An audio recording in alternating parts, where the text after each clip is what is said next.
show these suckers how to ball out here. Oh, man, let me get this together here. Oh, layup. Oh, no. Shot. Oh, three.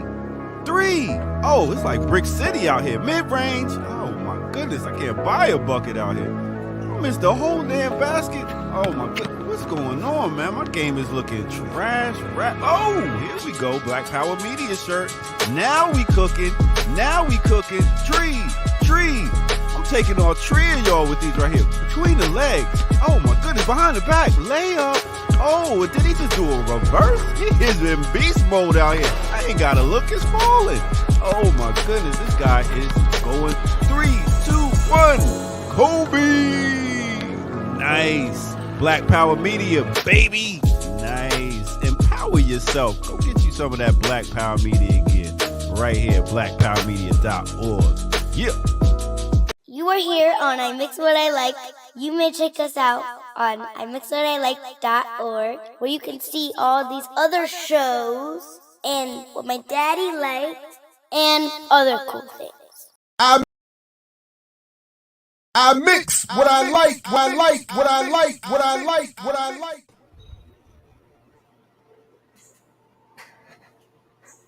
Yeah. What's up, good people? Welcome to another edition of I Mix What I Like right here, Black Power Media. I'm Jared Ball, joined today, of course, by my main man, Geechee Yaw, and the superstar special guest, Erica Keynes, is in the building.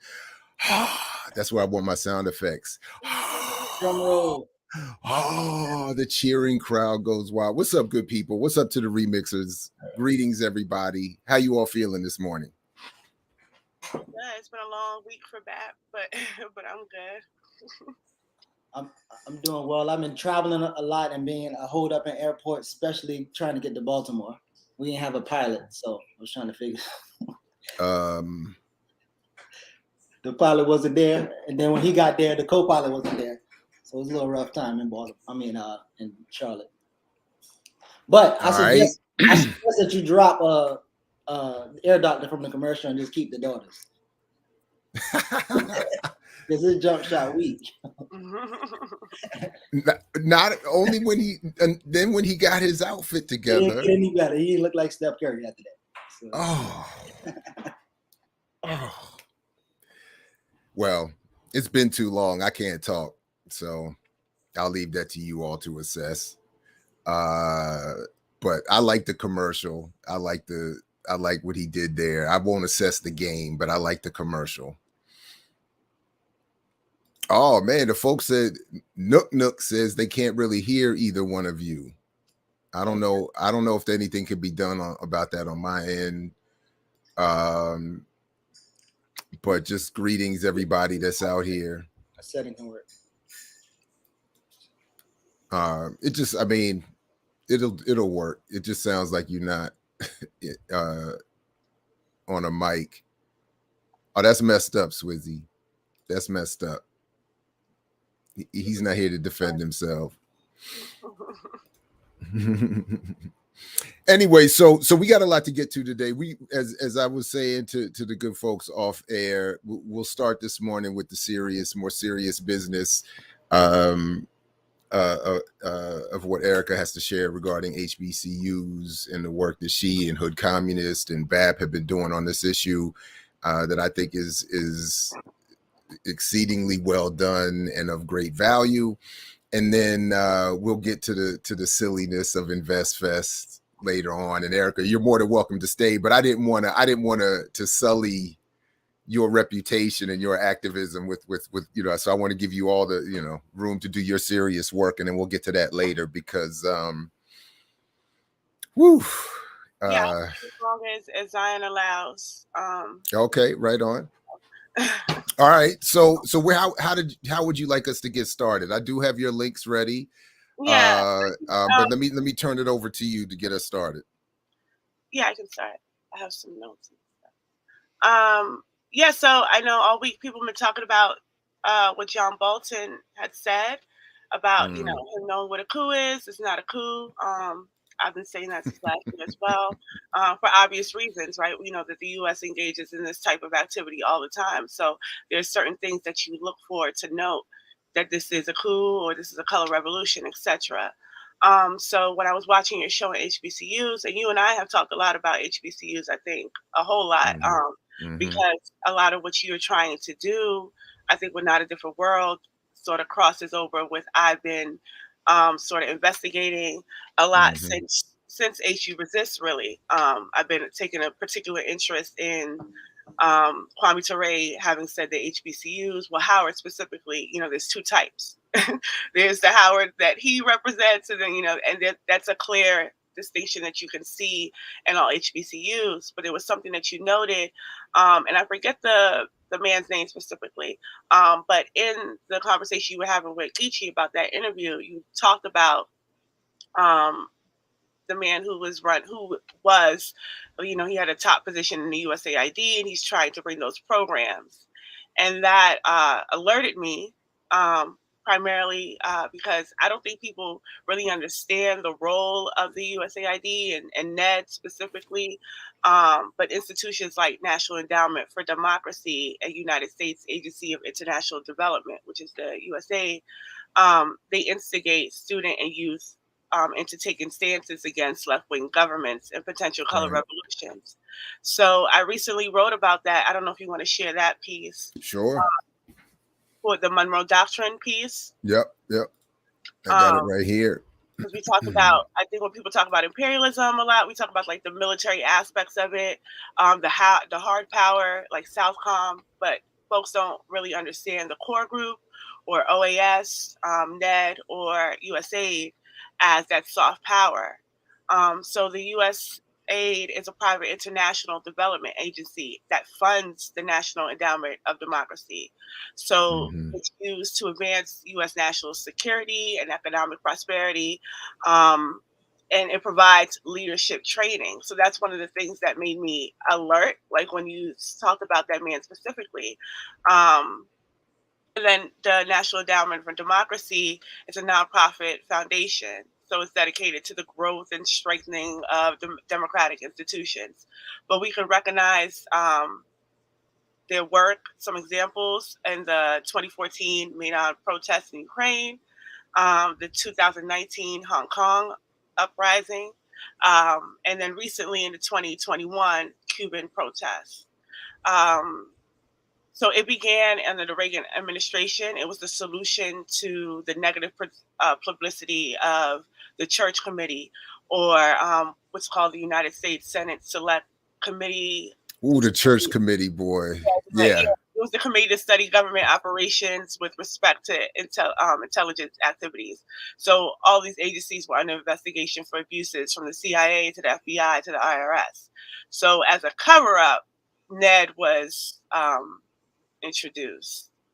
So that was just some background. So when I saw USAID mentioned and it's being led by an African, I thought about the piece that the Batman Atlantic chapter wrote about HBCUs, the Neocolonial Collusion.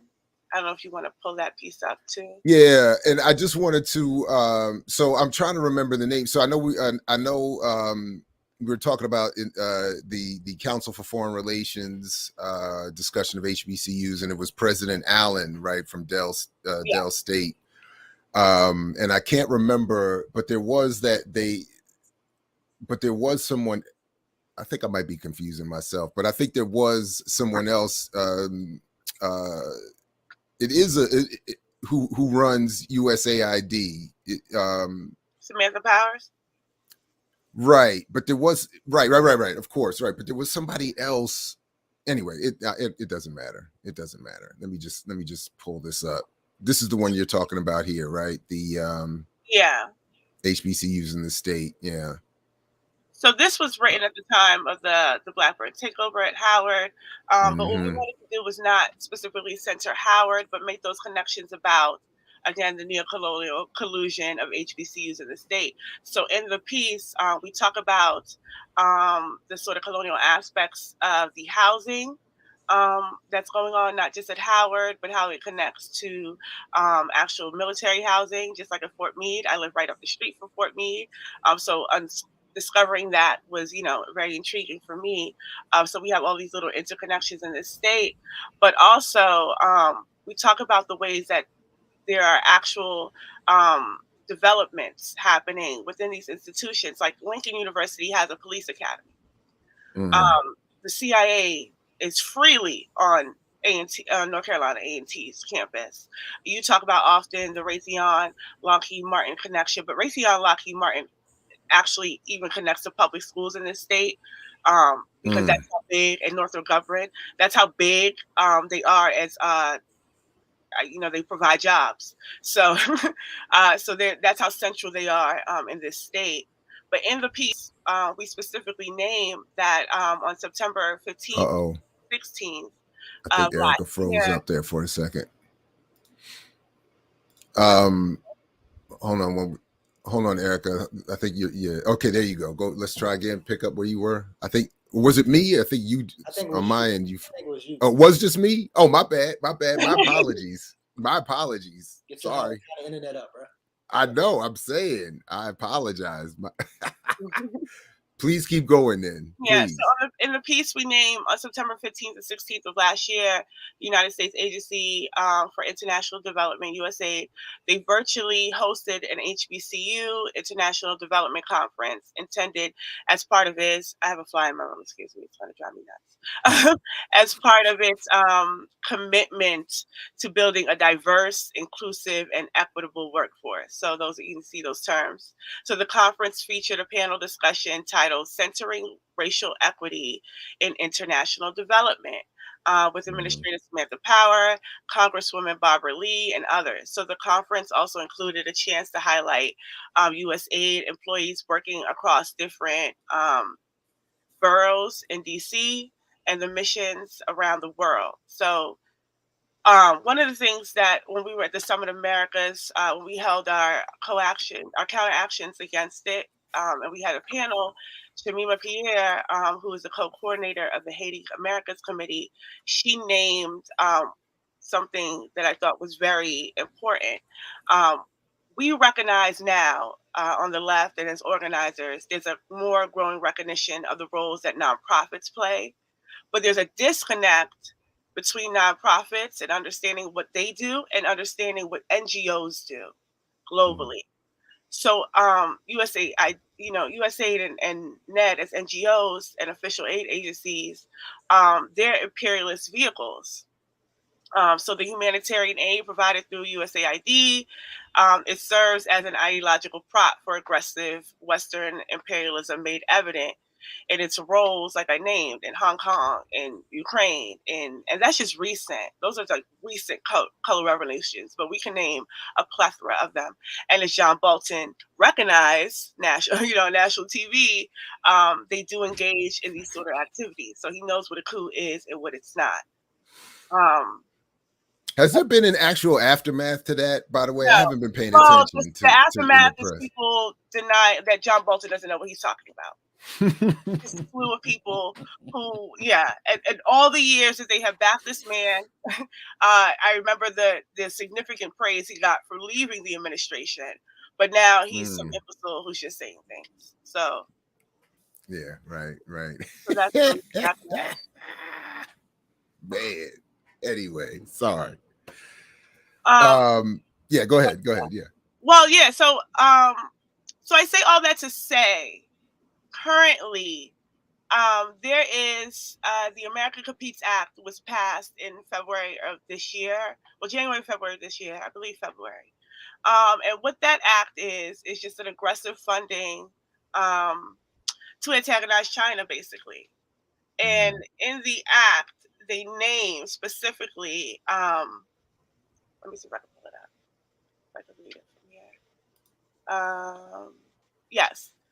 It's in subtitle B, the global infrastructure and energy development. They talk about supporting the economic independence from the People's Republic of China. That's in section 30113. And it states that the president should develop and submit a strategy utilizing federal agencies and resources to counteract Chinese assistance and financing to foreign governments. Authorities that authorizes the Secretary of State in coordination with the U.S. Aid Administrator to establish a new initiative or continue an existing one as an infrastructure transaction to assistance network to advance the development of sustainable, transparent, and high-quality infrastructure. So that's just one, because the act continues to name a bunch of ways. They also talk about doing it. Hold on one second. And I mean, I admit to not having it in front of me at the moment, but from what I remember, the even the sort of mainstream histories of USAID are pretty clear. I mean, that the whole point was to be able to push U.S. and corporate interests, at least on the surface level, internationally, without having what they do being overtly connected to government policy. Or having the U.S.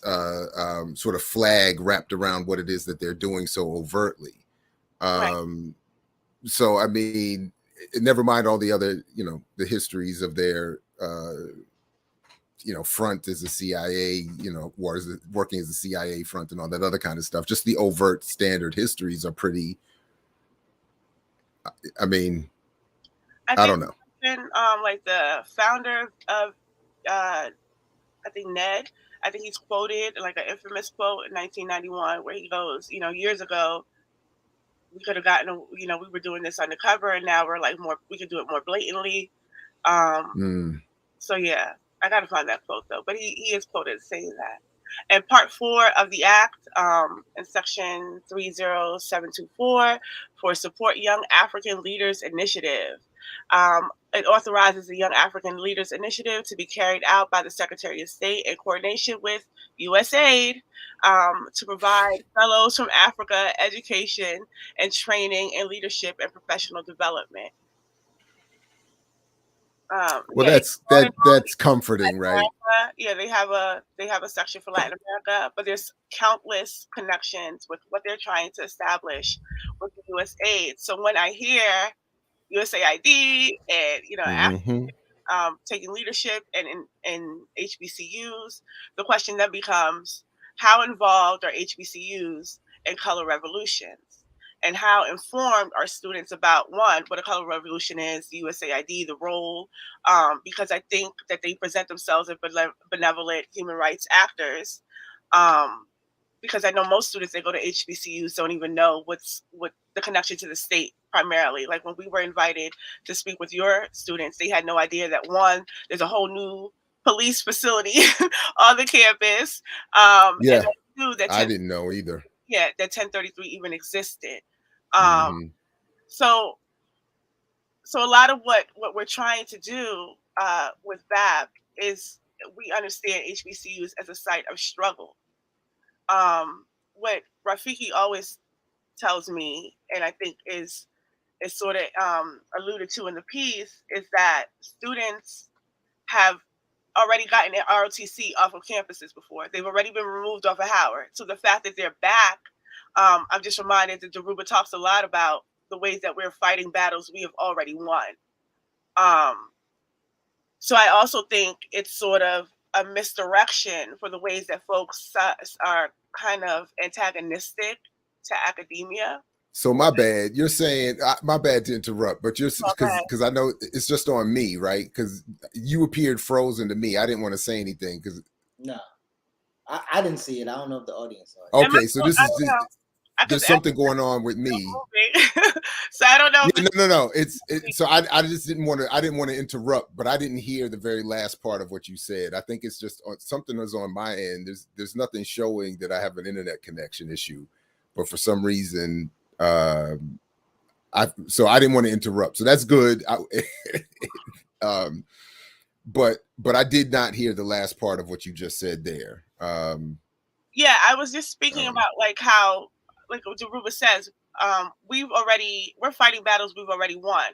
So if we've already got ROTC off of our campuses, we've already been, activated. There's a history of campus struggles, and that seemingly are not discussed now with students. There's no sort of lineage unless, Blackburn happens and then we, reinvite those conversations, but there's no ongoing connection. And that leaves room for ROTC to pop back up, for these state institutions to pop back up. The fact that AFRICOM could even be introduced to a HBCU first is an issue. So, so we have to. So what I think, what I was also leading to is that I think it's a mistake for us as organizers to be so antagonistic to academia and not understand it as a site of struggle, the same way as the workplace is a site of struggle. Because historically, students have carried out revolutions. Students have carried out a lot of even here, the civil rights movement, the Black Power movement, those were students. Those were youth. Those were people, So I think it's a mistake to disregard that. So a lot of what we are doing with in BAP Mid-Atlantic specifically, because in this region there's a plethora of schools, but we're trying to enter campuses and make these connections. So we've been focused since writing this piece on bringing these struggles right to the schools. So Claudia Jones School for Political Education is a Black Alliance Peace organization member, and it has a Howard University chapter. So we had BAP members that were, intricate in helping students organize or assist them in their organizing or help them in any way that they need, filling in the gaps of bringing them resources and food and staying up with them and making connections alongside those students.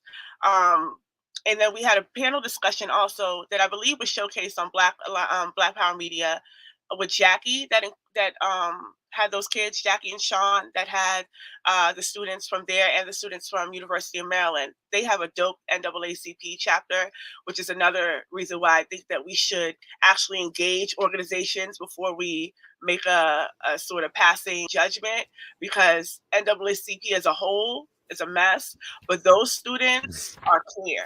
I mean, it's much like it's very similar to what's happening now again with BLM. I mean, a lot of the overarching structure is whack, and a lot of the people on the ground are doing really good work. So it's I just again wanted to every time this comes up, I look, to your point, Erica, and I think it's a really good one. If not engaging HBCUs and students in general is we just leave it to the others to engage, because they've been clear for decades that it's a site of struggle from their perspective. So they're sort of winning on that front. Oh, not sort. They're definitely winning. Whipping our ass. So we've been speaking to those students of the NAACP chapter of University of Maryland, which has quietly ended their 1033 program.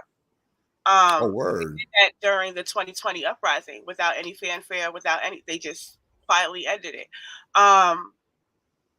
So we're also sort of starting in the beginning efforts of trying to map all of these connections out, which is part of what that piece was about, making all of these sort of connections, because really when we understand that HBCUs primarily are within our community, they are in our community. There's a book that I just started reading, In the Shadows of the Ivory Tower by Devarian Baldwin, I believe is how you pronounce his name, forgive me. But he talks about the connection between universities and the state not being a new thing, because during the Cold War, universities were like a site for military industrial academic complex. And he said that because they were used to be facilitated as academic research for military weapon production and those type of things. So those sort of connections have always been there. But then again, like I said, HBCUs and universities have always been sites of struggle, because folks have been able to remove certain aspects of that. And then also with the Black Studies movement, that also had an emphasis on sort of taking over and controlling universities on our behalf, like, in our way.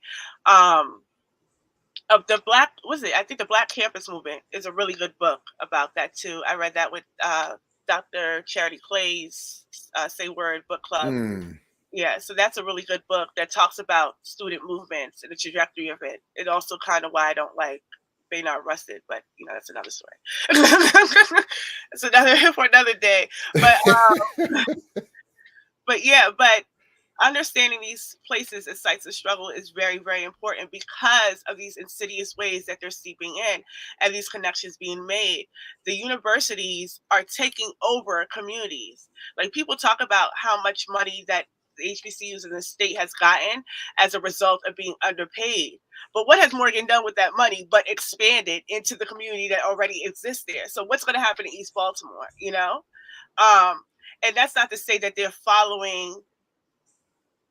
I mean, we can't. It's a twofold thing, right? We understand that universities are underserved and they're underpaid, even though everybody gets federal money, despite underpaid, you know. But they don't get as much.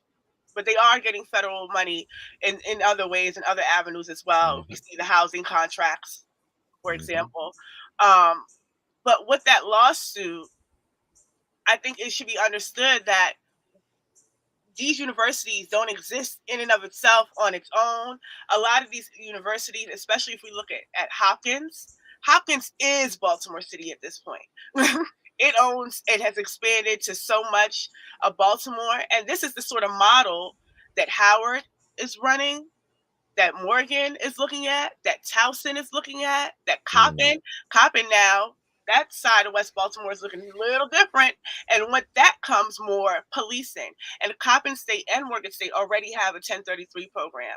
Morgan State is already connected to the death of Tyrone West, you know, through that. So these are things that we cannot just sort of disregard. So that's why it has to be seen as a site of struggle, because even with these domestic issues, it's already a global issue. Because if we don't understand NGOs and nonprofits working as a sort of mechanism and tool of the state, and we consider these things as benevolent actors, and we get swept away by the human rights rhetoric, then we are going to continue to be complicit in the sort of color revolutions that are happening continuously, and we're going to be complicit in the withholding of the liberation struggles, or holding back liberation struggles on the continent and in this immediate area. That's deep. As you were just saying that, I was thinking like they're trying to reduce the Black liberation struggle to, pun intended, a color revolution. Like that's like the ongoing struggle here. I mean, that's crazy. Anyway, sorry, please go ahead. Go ahead. I didn't mean to cut you off. But that was most of it. So when I seen that was what I was thinking of. And then when we look at Gregory Meeks, and what he just pushed, I mean, these are things that's being pushed and ran by Africans. The new head of AFRICOM is an African. You know, everybody. So wait. What is Meeks? What is he doing? The bill that he just pushed. I forget the actual title, but Bat wrote a statement on the bill as well, to sort of punish African states and leaders who are not condemning Russia. So Meeks wrote the bill. Yeah. Wait a minute. Because Africa hasn't suffered enough. If you don't get on board with this whole anti-Russia thing, you get some more. Gregory Meeks wrote the bill. It was passed with flying colors, even with the squad. Even with Cori Bush, and so now was waiting like a Senate approval, and then it's on from there. It's on and popping. But aside from that, we're seeing all these Africans take up these positions, and then with the focus on STEM that you were talking about, that engineering pipeline that's big in the Afrotech scene, right? The Afrotech promotes without question.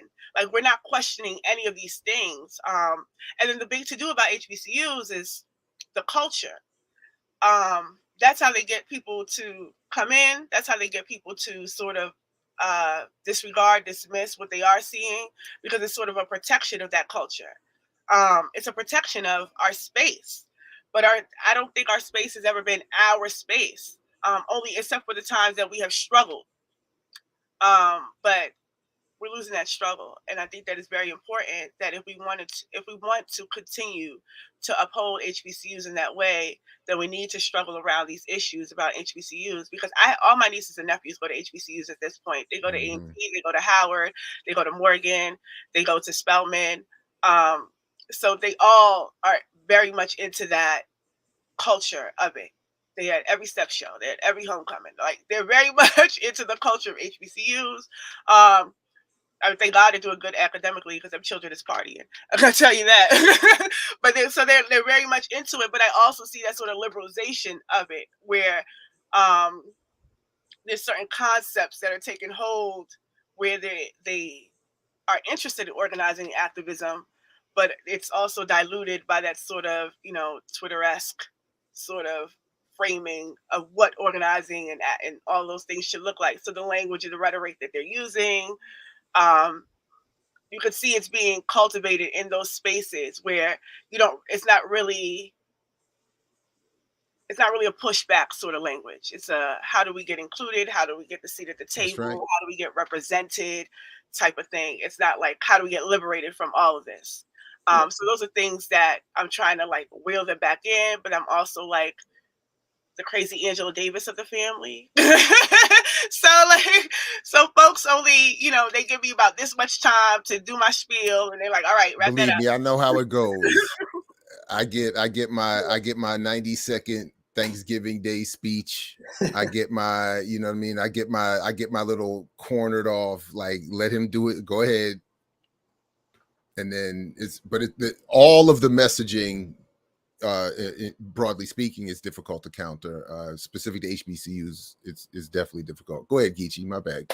No, I was, Erica actually was saying, every time I was about to say something, she ended up answering or saying it. So, but yeah, just when you have an environment that's solely focused on representation, right? And you want to, infuse radical thought or liberation. I think the HBCUs are intended to kind of shape Black excellence and representation. And then you have, like the shit we're going to talk about soon, you have all of the media, all the celebrities that reinforce it. So it's like, how effective or how, I guess, tough is it for us to be just that crazy cousin or uncle, or that Geechee gonna say this, but this is what's popping. This is what's gonna make you money. And I actually remember speaking at my cousin's high school graduation before all of them about to go to college. And after everybody's talk about being careful and doing this, I was like, nah, fuck that, be dangerous. And then so it's like, but having that little moment, what can we do to even start to disabuse them from all of the, violence, I would say, that they're going to get at HBCU.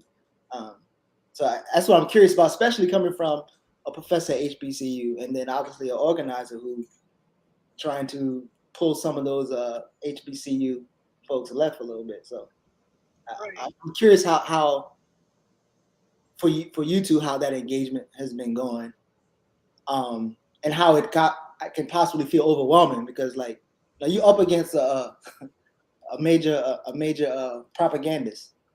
So, Erica, you wanna respond to that? Yeah, I think it's a lot easier to organize strangers or to be in these type of conversations with strangers than it is with family, because family knows you per se.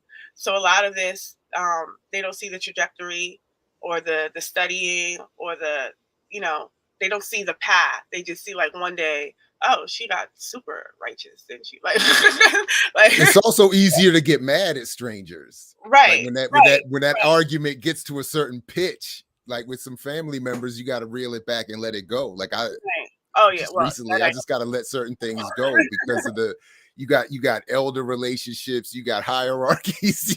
Right. I talk about this all the time.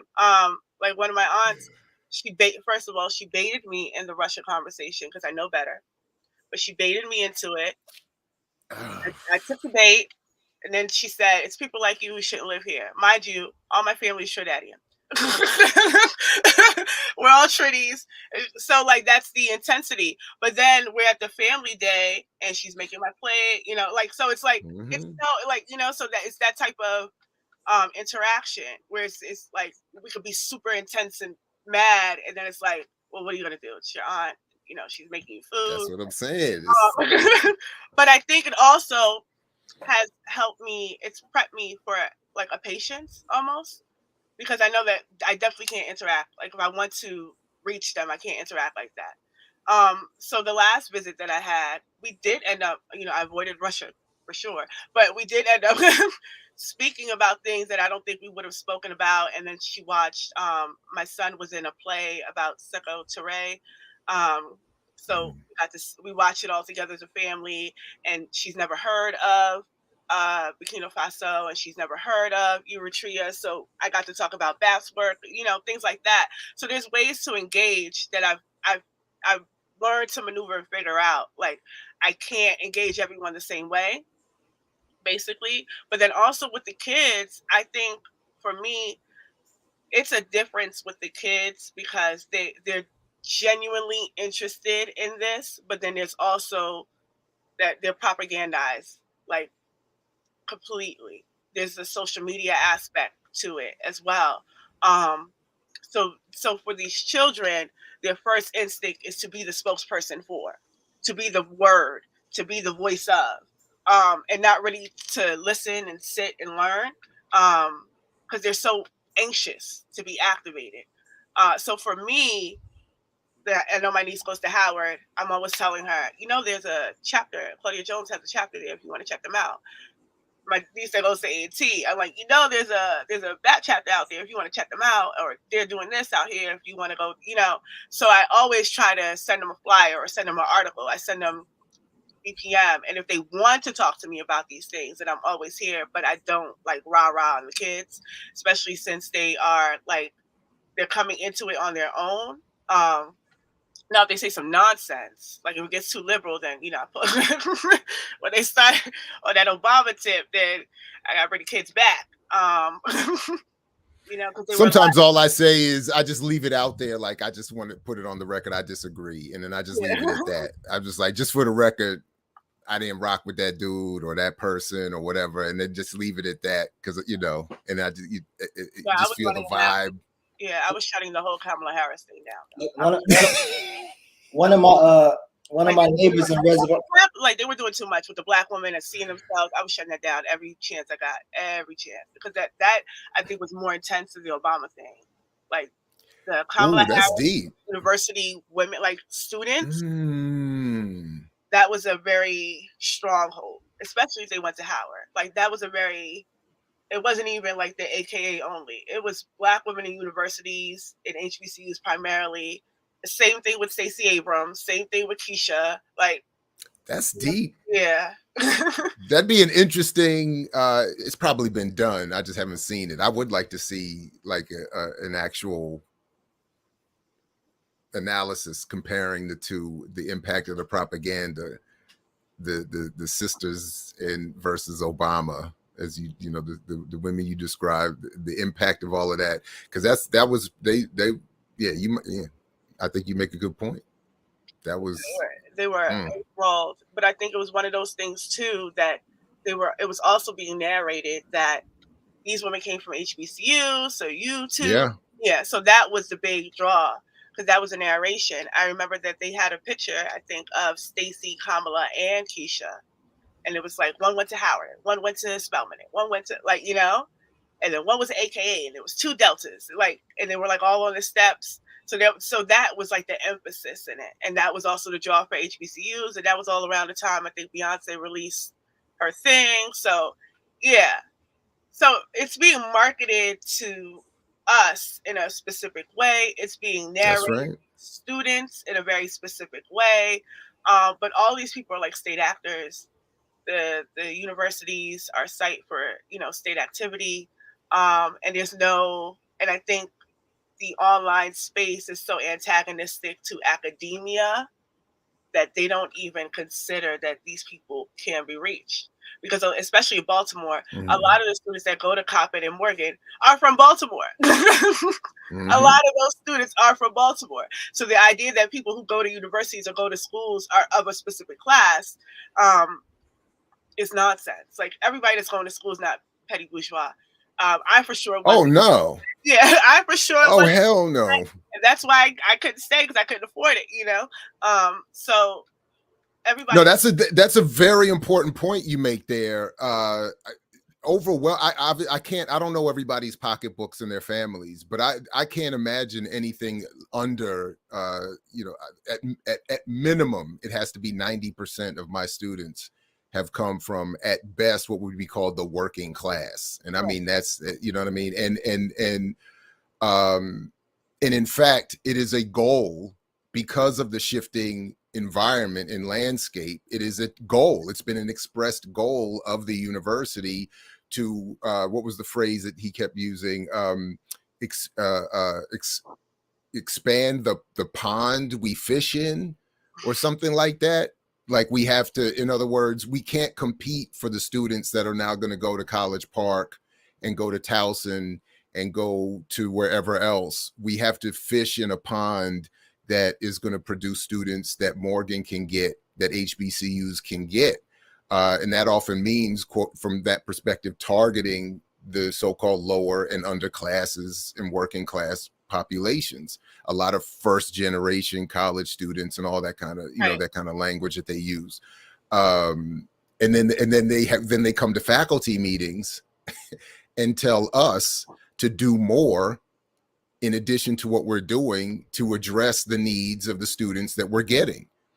And then they'll even use the language of Black liberation struggles to target faculty. In other words, it's your duty as part of this struggle, this liberation struggle, to add to your workload to accommodate for the fact that you're getting students that frankly are not prepared to be in a college setting yet. Right. So it's so in other, I don't, so just real quick, that's why the link I don't think I've added all your links to the show description. I will shortly after we finish. But this is exactly why I am doing, no, that's not true. This is one of the reasons why I'm doing the Not a Different World project. I admit the number one reason is because I gotta share all my stories. I gotta get it out. That is the selfish reason. But I want others to share their stories and incorporate and even include some balance. But the other reason, one of the reasons is that the point you raised, a lot of the points you've raised already, Erica, are not properly understood by people in the community about HBCUs. The students that come to the campus, what faculty are expected to do in engaging those students, what pressures are put on everybody involved. A lot of people trying to do good work are not welcomed and encouraged to do that work. So there's a lot going on here. So I encourage people to check out the link to that, and if they can participate in that project. Because lastly, and then I'll stop here, to get to your point specifically, Geechee, one of to that question you were asking us, one of the problems that I know I have faced is seeing students and their family and friends deal with, even seeing it even as it happens in the moment, that the contradiction, the crashing into the contradiction between what they thought was going to be the experience and what is the experience being there. And to see that sort of, and it's sad really to see that sort of, I thought I was going to get something else here and I'm being treated just like everywhere else. To see even the videos that students have produced against administration that are targeted to the administration, to the president, and for appealing for help. And to see those videos get suppressed, dismissed, those students get suppressed. I mean, it's sad. So anyway, it's a struggle for me to work against a lot of that messaging, which is a lot of the reason why I'm approaching that project the way I am. One more thing. I'm sorry. One more thing. Even as a young man, that messaging impacted me. My first encounters with HBCUs had nothing to do with academia or even student life. I wasn't even a student in any place yet. And I was going because of the parties, because of the step shows, the games. It was all of the cultural extras that are so attractive. I mean, the first time I saw Rare Essence live was at Norfolk State. It wasn't even in DC. It was at Norfolk State. But it had nothing again to do with the the academic, intellectual, certainly anything radical traditions that some might expect would be flowing through there. So anyway, I'll stop there. Thank you, McYagermeister. Peace. The history of HBCUs shows us they were never ours. Samuel Chapman Armstrong and the Hampton model are great starting points, either backwards or forwards, especially Booty T. Washington. If you ever do look at the history of Armstrong, the General Education Board, all of that history is very overt in saying, as I quoted from Donald Spivey last time, the schoolhouse was meant to replace the stability lost with the demise of the institution of slavery. From their perspective, it has always been, that has been the contradiction, and the propaganda is what has encouraged us to believe that these are not, as Erica's been pointing out, sites for political struggle, but sites for advancement and revolution, or just simple inclusion. So, right. And also, I'm not like anti-HBCUs or anything like that, so I don't have to come across like that, especially since I am not a college graduate. But I do understand. I'm also, well, neither was Puffy, and he claims Howard all the time. Right. But I'm also I'm also unemployed and I take up workers' struggles. So, so I don't think I don't think you have to be engaged or in academia to understand the role that it plays. But I do think that I think that we should reassess this sort of backlash that's really fueled by online interactions and nothing really material. Because if you're actually on these campuses and you're talking with these students, it's a different conversation. Especially that since all of this is not part of the conversations that we're seeing online about academia and the problems with HBCUs or the problems with universities as a whole, especially the colonial aspects. One of the things why I wanted to read that book, like I said, that we're interested in mapping this out, is because they are taking over our cities. So what does that mean? Like when we look at the Howard Hospital and and what Howard Hospital is doing, how many public housing is left in DC, right? And so these are things that need to be. I know one of the things that's happening with the AUs is that the AUC in Atlanta is the housing crisis similar to this, the way that they're buying up all the property around there. So between that and Georgia State, these universities are becoming the cities. So what does that mean for working class people, especially working class people who are not tied to the city, to these universities? Because it's going to get to a point where these are the only jobs. Because the Hopkins model is crazy. Hopkins is not only, pushing itself further and further and further and further out, which is becoming a problem for Douglas Homes, because they're trying to push people out of their homes.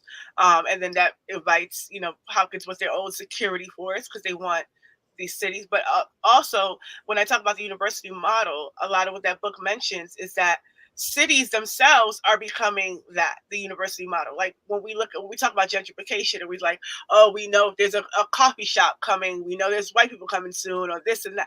The things that we're naming are things that we find on these PWI campuses, like these, the coffee shops and the little eateries and bistros and the places where people can sit and talk. Like that's what they want the city to look like. So if HBCUs are taking on that model, if Morgan continues to build another damn building, because how many buildings does Morgan need? But if Morgan continues to build another building, what does that mean for East Baltimore? What does that mean for, they definitely need to replace Montebello. Yeah, well, that asbestos-ridden environmental hazard has to be replaced. But to your point, that's an upgrade or a replacement, not necessarily a sprawl. No, they're like, when you cross the street, you're in someone's neighborhood. Yeah. But I think that goes right back to the concept of representation being this marker. Like, so we're reading Endgame, and so this is a kind of a anarchist and environmentalist, and he was talking about how cities literally exploit like the counties and the rural areas. And so if you're building a city, somebody suffering is normally either those people who are indigenous people from that community there, And I think sometimes we don't even consider that. Like I think that's why it's so hard to even fight this concept of black capitalism, because like the goal is to be like the capitalist, or the goal is to be like the city, or be like the biggest university, as opposed to like the quality of education, or even changing the damn paradigm of the conditions of majority of black people. So, and the other thing that you mentioned, I think there was a stat, but I don't remember the numbers of how many students or black folks go into universities and leave with no degree, but leave with debt. And I was always curious about how big that number is. It's huge. The last number I remember hearing, and I definitely would need to be checked on this, is that that Morgan graduates after 6 years. It's somewhere around, I think it got into the mid 30%. That's after 6 years, which is plenty of time to accumulate a lot of debt, and only roughly, again, 30 some odd percent are graduating with a bachelor's after 6 years. So there's, to Erica's point, this is the line I do walk. I mean, obviously I'm an employee and in much need of the job and all of that at an HBCU. I've also seen a lot of the positives. It's also, I get why people want to go there. I mean, it feels good even in the moments when I walk through them now, of being of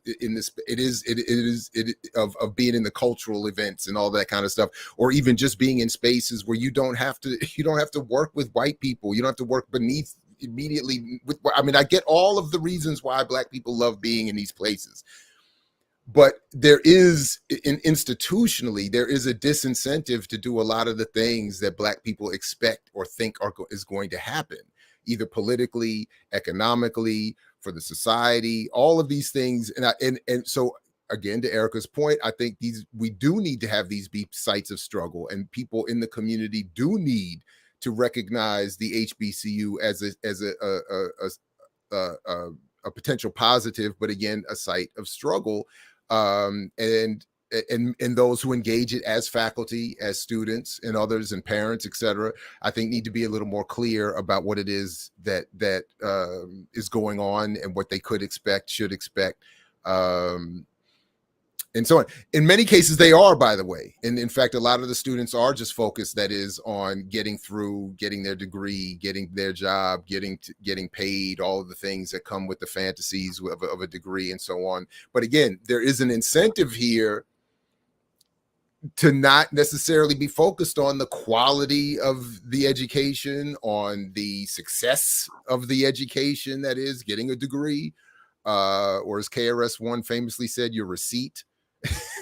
Getting your diploma is your receipt. Like the president was saying last week, when he said that majority of the people or HBCUs looked as the institution to pull black folks out of poverty and put them into the American middle class. And so if most people believe that, and they also believe if they fail, it's their fault, right? You go right back to this study that we were studying about the American dream, where you have people in homeless shelters believing that at one point they still gonna hit the American dream. Yeah. They're just a couple choices away from making it. So Joe Biden be saying some wild stuff, boy. Joe and Bo and what's this stuff about? I don't know how true it is, but I guess it has to be. But the video is a video with his son with some grams. Oh, I saw it. I mean, I saw it got taken down by the time I tried to play it yesterday. Oh yeah. The one I saw, but the video where somebody put it to Biggie's 10 Crack Commandments. And, and on the one hand, again, I empathize with that particular substance and all of that and what it does, both good and bad. But it is comical to see on some level his son going through that while his father runs around doing what he's doing, and while the particularly many in Black and poor communities get violently addressed for doing something similar. So, I mean, but yeah, I did see some of those clips. of his son, and woof, it's also I wanted to before I guess we could probably wrap this, but I wanted to note that I know y'all were talking about your tree-lined streets and everything yesterday, but one of the things that I was saying in the chat is that a lot of those people are coming from the city. So we that's talk right. about university expansion, like that Long Reach area, Oakland Mills, Wale, those are people coming directly from the city. So when we see That's right. more policing in that area, it's the same thing with Anne Arundel County and Brooklyn and Glen Burnie. That's why they don't want the light rail, but there's more and more people coming from the city because they're actively being pushed out because of these models. Because again, I want to name Hopkins being the main one. Hopkins University is the main one that's doing this, but with the new income from the lawsuit, Coppin is also changing what West Baltimore looks like in their immediate area, because Coppin is changing. I don't even think Coppin is. I think Coppin is now being under University of Baltimore, so it's changing. There's more policing coming in that area. With Morgan, there's more policing coming in that immediate area. Because Morgan is expanding. So these things can't be looked at as like individual or disconnected things. All of these things are connected. So what does that mean for city residents who are being pushed out further and further into Maryland? And what does that mean for Maryland? Because Anne Arundel County now has a gang task force.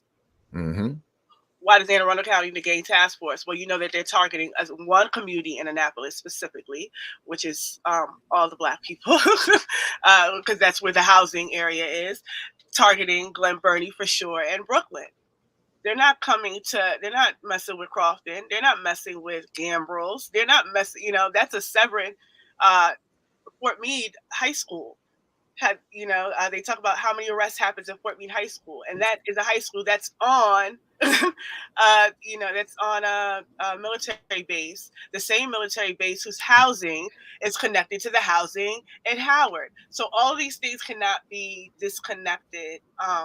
And that's the emphasis that we're trying to make here at Batman Atlantic, especially because the way that these schools function, especially in the state, we know that the state is contracted with the prisons so that they can make the furniture in this state. So there's a lot of things that the state does with universities in the state, even private, because like I said, Howard still gets federal funding. If not directly, they get it through their housing contracts. Oh, definitely. Absolutely.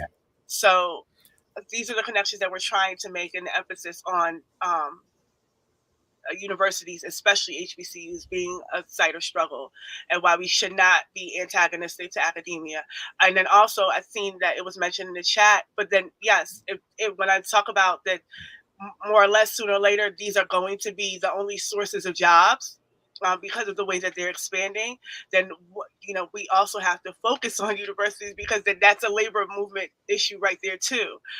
Because we know that a lot of the neighborhood people are working in the cafeteria, are working as, they're working low wage, low level jobs. They're not, if they're not the main faculty, they are faculty, and they do come from that community. So these are things that are important to know, and why I'm consistent with saying that these places are sites of struggle, just like Amazon is workplace is a site of struggle. Exactly right. And I just want to remind everybody once again that as Maryland, as member of Maryland teachers and faculty, we cannot unionize. We are prohibited from unionization. So there's just all kinds of everything that you said is exactly right. Thank you, Lucy, for the super chat. New Haven, Connecticut, and Yale, and their motto in an ad I saw yesterday in New Haven, Connecticut, is the culture capital of Connecticut. Yeah, I think, of course. Who better than Yale and Skull and Bones to set the culture? She went but they in the beginning of the book, I think he opens up with discussing Yale specifically, because I think universities can't get taxed because they're like 50, they're like nonprofits, I guess. Wow. So universities, as they're expanding, they're taking all this revenue up, but they can't be taxed. And I think that Yale was the first place that they attempted to struggle against that. So I'm not too far into the book, so I'd be interested to see how that struggle went.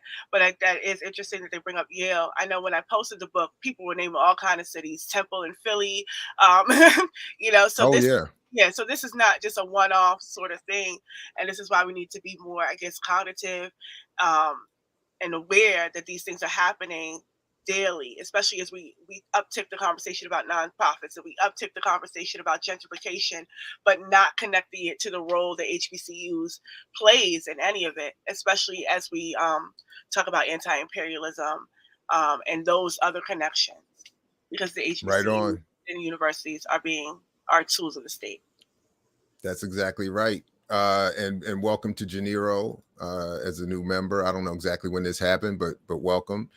Absolutely, Erica. I appreciate all of that. And I'm going to make sure all the links to what you sent are in the show notes and encourage people, of course, to keep checking out Hood Communist and the Black Alliance for Peace for more. You can take a quick break and come back. You're welcome to stick around. But like I said, it's you know, you're a serious person, and it's going to get a little silly around here. So we need you around for some balance. So don't all right.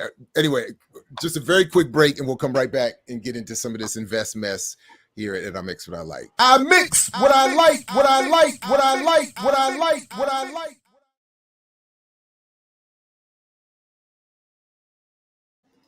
All right, that's almost perfect. We right on the hour. It's perfect clock management here. That's how we do things at Black Power Media. So I admit, like, I got an abundance of nonsense. So let me invite either of you to you're welcome to get us started. Let me know. Of course, we're gonna. Let me just pull this up. We're talking specifically in what's becoming an ongoing series here, looking at the coming of Investfest 2022, convened by the Earn Your Leisure crew. Shout out to the garbage collectors doing their thing right now outside. Appreciate you. But Investfest, Earn Your Leisure in Atlanta, Georgia, August 5th through 7th of next month. As Kim mentioned yesterday, it's Black August or Black Capitalist August from their perspective. It's a perfect contribution. These are the key figures. And so I just started going through the list and picking up some of the names and looking into some of the folks that are going to be there. And wow. Aristotle Investments. Yeah. So do either of you want to get us started? Erica requested the budget needs to go ahead. Go ahead. Real quick, are we taking a field trip down there, BPM field trip to the event or what? Oh no. I am not. No, I am not. No. I am not. I have no interest. I don't think it would be. I don't like to. It wouldn't be. First of all, I can't afford it. Let's just be clear. Like I can't. Fee, right? Oh yeah, no question. Oh, you can't get it here for free. Hold on. Here, let me pull up the page. You can't, Erica, you can't get this good wisdom for free. I'm on the list. Look at you gotta get and look at the. That's a good sale though. That's a good sale. Well, that was the pre-sale. If you show up on this field trip he's talking about, I think you probably got to pay the full $750. Damn. $10,000. $10,000 for gold VIP membership, but come on now, you get backstage, a private dinner with EYL and friends, VIP at the official after party. That I told you, everybody wants an after party, not politically, but they want an after party. Mosby had one. Oh, you heard. They were giving out.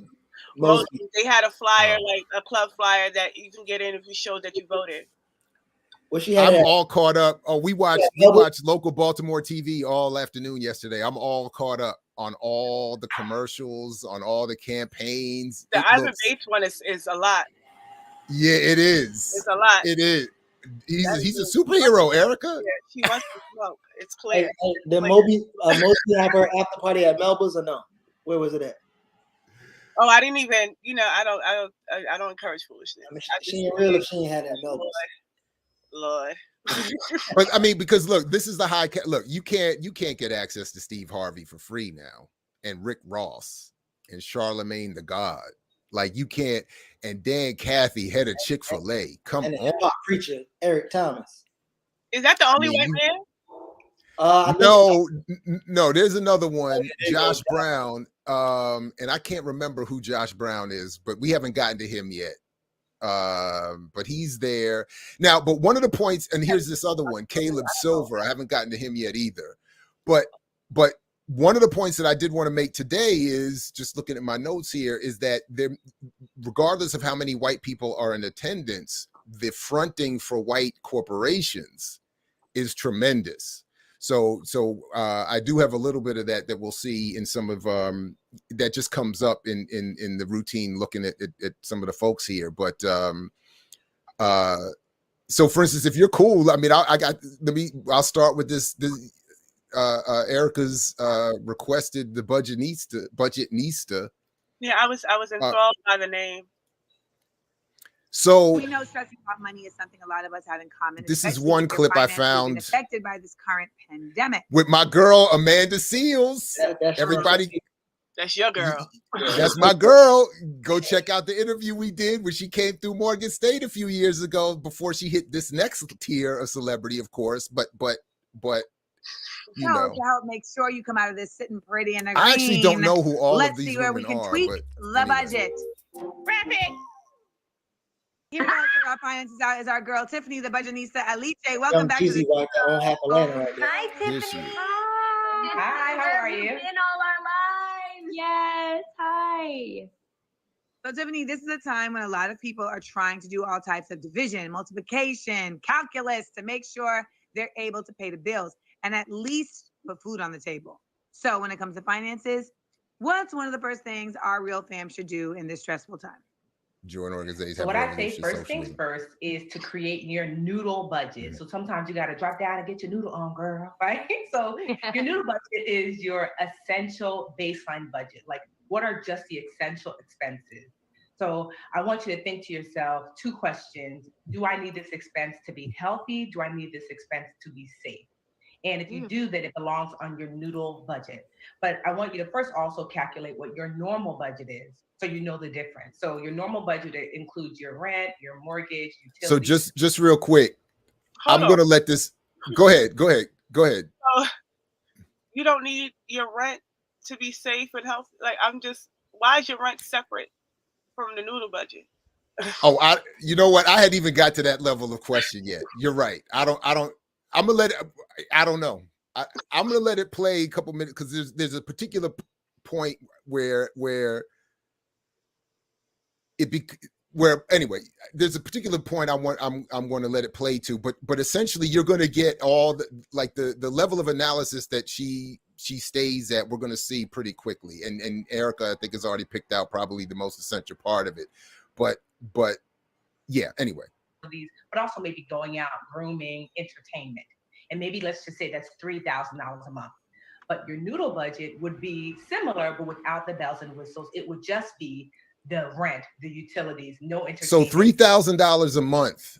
She's already talking to people making, so $3,000 a month. What's the math on that? That's $36,000 a year. Am I doing that right? Yeah, 12 and 3, yeah. So she's saying the baseline budget that is her average thing is almost the average annual income of Black working people. Well, so you got to remember now. People, is that the average? I thought it was under that. I think the last numbers I saw, I think the national household average for working people in the United States overall is in the mid 40s. Okay. And I thought for Black households it was in the mid 30s. Again, I'm happy to be checked on that, but she's essentially in that area. Yeah. Let's keep in mind though, she admitted or claimed that she went from making $39,000 a year to $39,000 a month. We haven't we looked, but we haven't found that evidence. But she might be talking to the people who making. Right, you're right. I'm sorry. I should have started with that because I did look into that a little bit. She does have that very. I was homeless. I think she. I'm sorry. Say that again. That book was so badly written. Geechee shared the PDF. And I didn't even look at that though. It was so badly written. I don't know. But it's a very much. I was at the bottom, and then I got my budget together, and then started to do some of the things we'll see from in the claims of her InvestFest colleagues, and got to where she is now. Now also her bottom her bottom, but she has some financially expert parents, so she claims. Yeah, she started off. Yeah. Oh, I missed that part. Say this again. She had names that her parents are financiers. And then, they're Nigerian immigrants who started again from the bottom, who worked their way through school. They're financiers. By the time she finished college, she was making 90,000. She had 40,000 in her savings. She had her own condo, and that was in 2008. She got hit by the recession crisis and a scammer, 2 scams she named. Took all her money, but she was able to rent out her condo and move back in with her parents. And that's where the idea for Budgetnista came. So what it seems to me like is that this is how she makes her money, not from budgeting, but this exact. So because she from then took this on tour, like that was the grand idea of Budgetnista, to market herself as Budgetnista, and that's where the money came, not from. Okay, so this sounds like there's a thread line here, because that's what Steve Harvey was doing when we looked at it last or whenever it was, Monday. That you made your money through comedy, but now you're sitting here giving investment advice to Black people as if that's how you got paid. That's not how it worked. She did. Yeah. Okay. Her speaker fees pretty serious. Type of prices, like because she was going state to state and doing it. Oh wow! While she was renting out her condo, because she's a landlord. She's a landlord. Important to this is like. I don't know, and all of this, I think the book is 344 pages, and that's within the first 10 pages. She tells you right there, like this is how it became the Budgetnista. So I don't know if it's worth reading the other. The one. Okay, so she has a whole catalog, and there was one book that I was able to click through. I didn't read almost any of it, but just looking at the headline, the chapter headlines, it was all basic grade school standard quote unquote financial literacy economic advice. Save your money, right? Whatever. Nothing that would accurately do any describe the economy or offer a pathway to some sort of equality or whatever, because to your point, the money she's making is not from doing that, it's from doing this. Like I've never seen a financial literacy expert talk about economics in general, or politics, or capitalism. You search through her book, you will see zero reference to capitalism or anything about the economy. She do talk about inflation. She talks about she got hit by it. Like but it's kind of like, okay, you're showing that politics got an influence on your money. So I've never seen any financial expert person who has the depth to do that. I told you that one time we did have a financial expert on a panel with Davon and some other people, and after the conference or whatever, he called me like, man, I thought we was gonna talk about financial literacy. I didn't know we was gonna talk about economics and history. And I'm like, how the fuck do you get? How you get? Who said it? Who said it in the chat? It was probably you, Erica, in the chat. I think the other day that we don't need financial literacy, we need political literacy. Who said that? Somebody needs to be credited for that, because I am about to steal it. Anyway, let me just play a couple more minutes of this, because there is one thing that there is sort of the on a lower level, there is sort of the John Bolton moment for me in this clip that I want us to get to real quick. And when you know what your noodle budget is, you can drop down to it if you need it. And sometimes we have to be even more extreme. I remember 10 years ago during the last recession, I lost my job and I ended up having to move back home just so I could take the mortgage component off of my noodle budget. So if you have to do something extreme, sometimes some bills are not going to get paid. That's okay too. So just by the way, again, her advice is to do what poor people have been doing all the time anyway. Yeah, sometimes, right. I might have to move in with a family member. Right. I might have to get thrown out of my house. You're right. I might have to, like, duh. Okay. All right. I mean, yeah. Anyway. Okay, Tiffany, why is it a noodle budget? Well, I call it a noodle budget because if you had to eat ramen noodles, I knew it. remember them days? If you had to get down to the get down, sometimes you got to drop down and get your noodle on. I think it's funny the degrees of who thought it was how funny. Like it was like descending degrees from the Asian woman who asked the question to Amanda. They all thought it was hilarious, and then it's not so funny at the other end of the. Not me, not me. It's not so funny. My bad. Let me just a couple That's seconds a good here. question, Tiffany. Okay, so now that we've got our budget, what do we do next? Save, save, save. So savings is the best thing you can do during times like these. Ideally, you want to have 6 months of your essential expenses saved. So 6 months of your noodle budget saved. Equally as important, how much you have saved as to where you should save it. And I say you should be saving it in an online only bank account. And here's why. One, and only banks pay you higher interest because they don't have the same overhead as your regular bank. And two, it makes your money inconvenient because you keep your savings here in an online only bank account and you keep your regular spending money at your checking account at your regular bank. And that transfer from savings to checking takes typically about 24, sometimes up to 72 hours. So it means no more impulse buying. But how does that But make me also, more money? So where should I find this online only bank? How do I pick out one? And you're going to go to this website called magnifymoney.com. And you're going to look for 4 things. One, you're going to look for bank. Bing, that was it. That's so the tip, right? magnifymoney.com, long story short, is a product of Lending Tree, which I did look up because I was like, when I heard that, I was like, come on now. That sounded crazy. And then Lending Tree, of course, is the big mortgage broker, whatever, offering. We are online loan marketplace for various financial browsing needs, including auto loans, small business, blah, blah, blah, blah, blah. And, that's so, so this is like Black financial literacy is again, I'm saying this is going to be a theme this morning.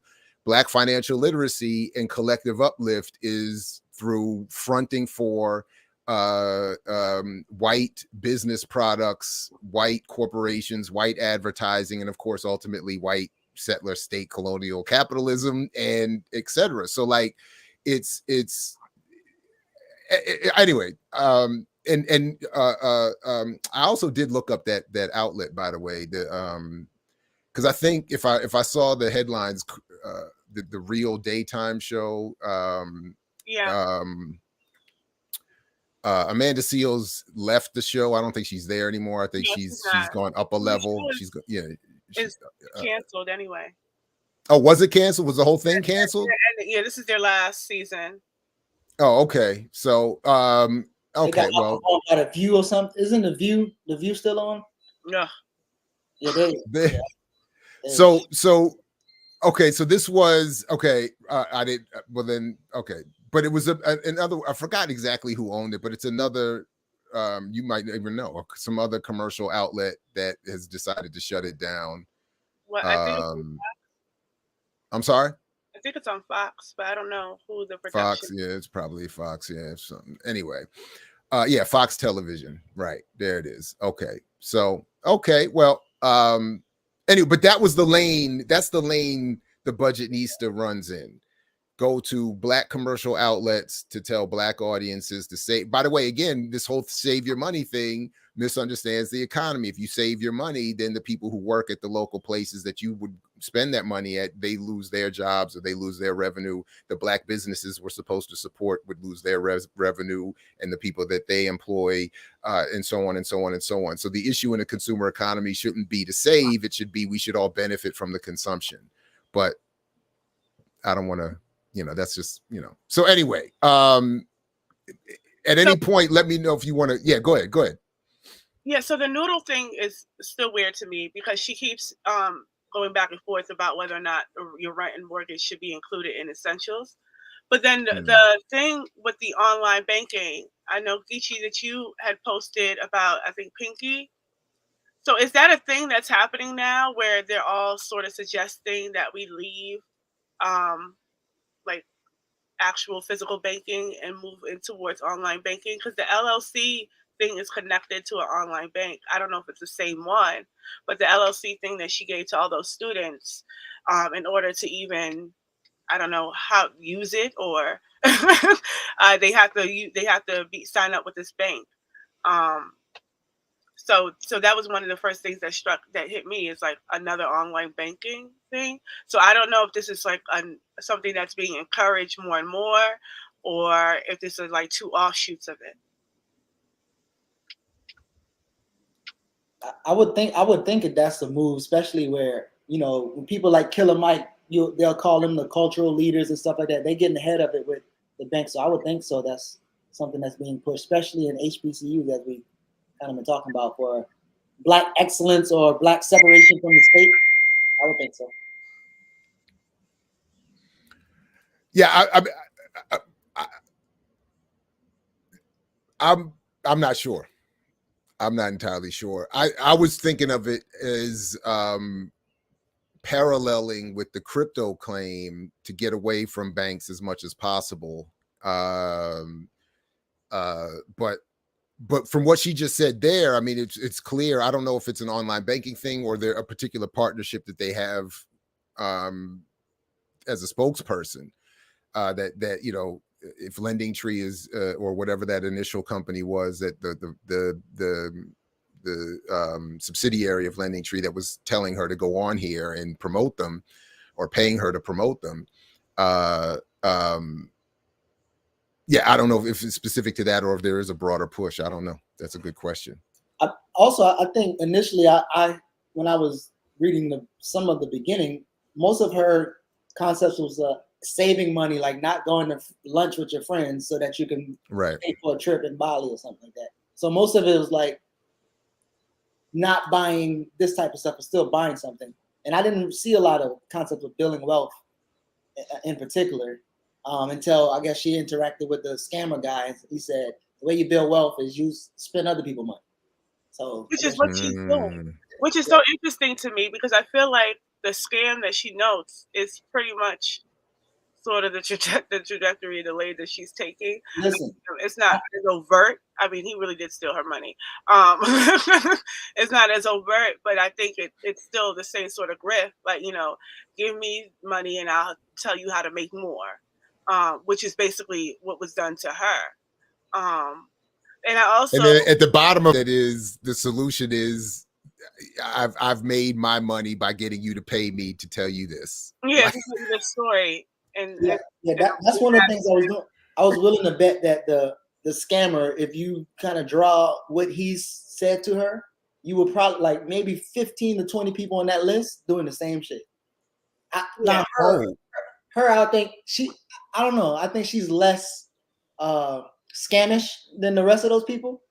You know, but in fact, I'm glad you make this point. So from my humbly from my perspective, the real point I'm making is that this is, at the end of the day, all jokes aside, this is I'm not assessing anybody's individual. I'm not assessing how much of a fraud they are or not. I'm assessing the lane that they're allowed to run in, and this promoting Black capitalism as a solution. That is the fraud. That is itself the fraud. So even if they are unwitting, noble actors, they're still perpetrating some bigger, broader fraud. Again, you know, even if they're doing it, and part of what I've become a little bit more, I have to admit, soft in terms of accepting, is that this overwhelming messaging that encourages this lane is hard for, I think, a lot of people to resist or to not see as legit. So yeah, but anyway, yeah. So I think you catch people when they're vulnerable. I think that's, you know, obviously more powerful too, to get them emotionally connected to things. Now, granted, like she's along with being scamming, I think recently she lost her husband. So there's a lot of stuff that's going around to where her idea of needing to make so much money or have enough money is a thing. And then people get emotionally connected to these stories. If you look at most of these people, especially when we talk about 19 Keys, this concept or art of storytelling is right. All right, yeah, we'll come back. All right, I already pulled this one up, but we'll come back to him though. But because there's a lot with a lot of these. But another one on the list was MG, the mortgage guy. He's on there, and I found this little clip that I think represents what his involvement is in all of this. Even though I can't remember what her name is. She's like his interviewee for this segment, or his co-host for this segment. But again, as I've hinted at a minute ago, there is a parallel through line to a lot of this messaging. Message. Promo last year. This particular house, she got her EYL assets over liabilities with a 4-hour minimum. 4-hour minimum. Yep. Just so I can film content. That's 2 bands. Now it was a dope house. I needed it for the look I was trying to go for, so I paid it. And ever since then, I was like, you know what? I want to get a content house. So I used a website called Peerspace at the time. Peerspace, y'all. Peerspace. Type Peerspace. Type that in the chat, please. All right, so we could even save time. That is the crux of this segment here. That the advice given here is that you need to consider investing in a content house. That is a house or turning your property into a content house where either the entire space is designed for this purpose, or segments of your property can be rented out so others can come in and in like a mini Airbnb type situation, pay for thousands of dollars is the goal for a few hours of time shooting their content in your content house. So it becomes a front for, as he said, peer space. So I just went and looked it up just as he recommended. And it is like the Airbnb for parties. Do you want to, obviously it's showing that I'm in Columbia, Maryland. Do you want to find a place in Columbia where I would be able to, shoot maybe an episode of I Mix What I Like in a fancier setting? We would be able to do like a real, and this is, so again, if, So this is just yeah, more landlord shit. Yeah, and specifically using, and I have to point this out, a white-owned company in Peerspace to do that work. I mean, like, again, this is sort of what I think is the through line here, that while a lot of the surface level messaging is this is Black entrepreneurial, Black this, Black that, solutions for Black this and that, a lot of these solutions seem to point to Black people spending their money right back with white corporations, or fleecing other people in their community for access to a content house or some other kind of entrepreneurial endeavor. So it comes, and I know I only played a short piece of that, but I think we'll see more of it in the other clips I have, and maybe what you all have, that it comes draped in this sort of condescending, why aren't you doing this already? I'm solving your problems. I'm giving you this game, like $1 million worth of game podcast. Like and I'm going to show you a clip in a little bit that's even more overt in this direction. But like, it's like, so again, the inducement with the messaging is toward seeing these as experts and as people through their condescension to whom we should aspire. They're condescending to me. That's a sign that I should try to be like them. Right. I had a brother tell me that his 4-year-old daughter got a larger net worth than me. So she might. I felt bad, so I think I needed to go get my money up now. That's the one that was trying to fight you in the comments. So she might. But again, my point. So when people tell me that I'm ignorant of these issues. I keep my baseline response is fine. So be it. But I shouldn't have to be a genius, or as we're going to hear from in a minute, the best investor in the world, the master investor. I shouldn't have to be a master investor to survive, or to have my contribution to the economy rewarded. So that's sort of my point. Like, I don't need to be a genius like John Bolton. Do you know how many of those content houses exist? Like, I have no idea. I have no idea. idea. The whole housing crisis, and then you have like what's yeah, because I'm thinking about, like, we have, like, what's that group that's buying up all the property, and then you have these Poor People's Army. Is that one of them? No, or they're just taking them over. No, yeah, BlackRock. BlackRock, the anti-poor people's, the rich people's army. So they're buying up all the property, and then you have like this Patrice model of content housing. So I'm thinking, how many of this is in existence? And we have a whole housing crisis. And I just read today that the median rent in Manhattan now is $5,000, first time ever. So, like, what's the overall goal of a content house? Just to create content, and then where are you gonna go home to? Because there's no houses. It would be to charge other people for a place to create their content. So I guess the idea would be somehow convince a mortgage lender or a property owner in Manhattan that you can afford that $5,000 mortgage, and then rent out your house as a content, your condo or whatever, as a content house every month, hoping that people will come through and spend over $5,000 a month shooting their IG spreads in your living room. I don't know. I mean, you raised actually a far better. Again, I admitted I'm on silly time. So the idea that there's enough aspiring rappers and IG models out there right now that I'm pretty sure it's not hard. Is the goal to make us all influencers? And then absolutely, like, absolutely.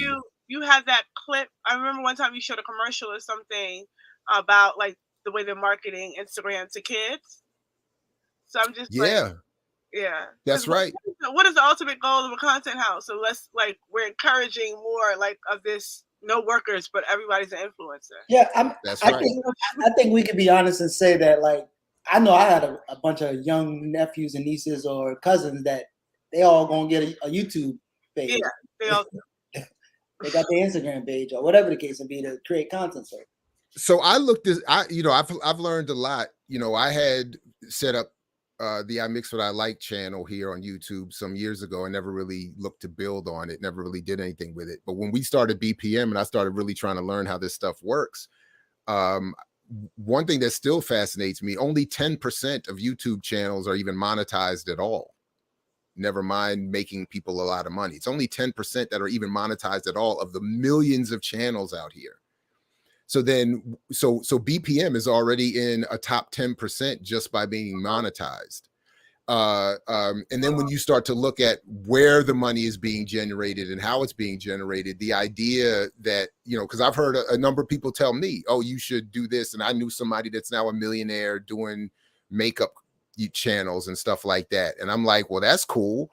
But again, it's presented like we can all do that. And it's like, so she's making millions with a makeup YouTube channel. Why aren't you?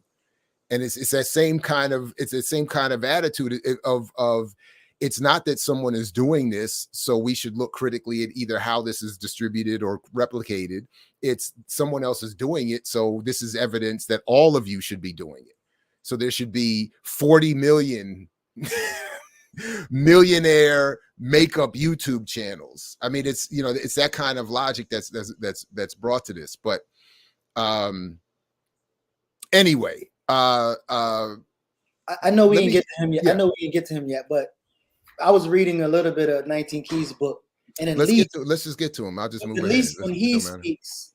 Now, I'm not saying he's saying anything intelligent, but when he speaks, he will at least say, "Don't believe what I say. Verify it." Right, and improve it if it's wrong or right. And I'm like, at least he's welcoming us to show him that you don't know what the hell you're talking about, or Is he though, or is that psychology? Of course it is. Of course, it's marketed, but still. I also think it's a mistaken attempt to deflect from being accused of trying to offer actual financial advice, and as I think has been shown in a number of cases already, including with the Kim Kardashian joint.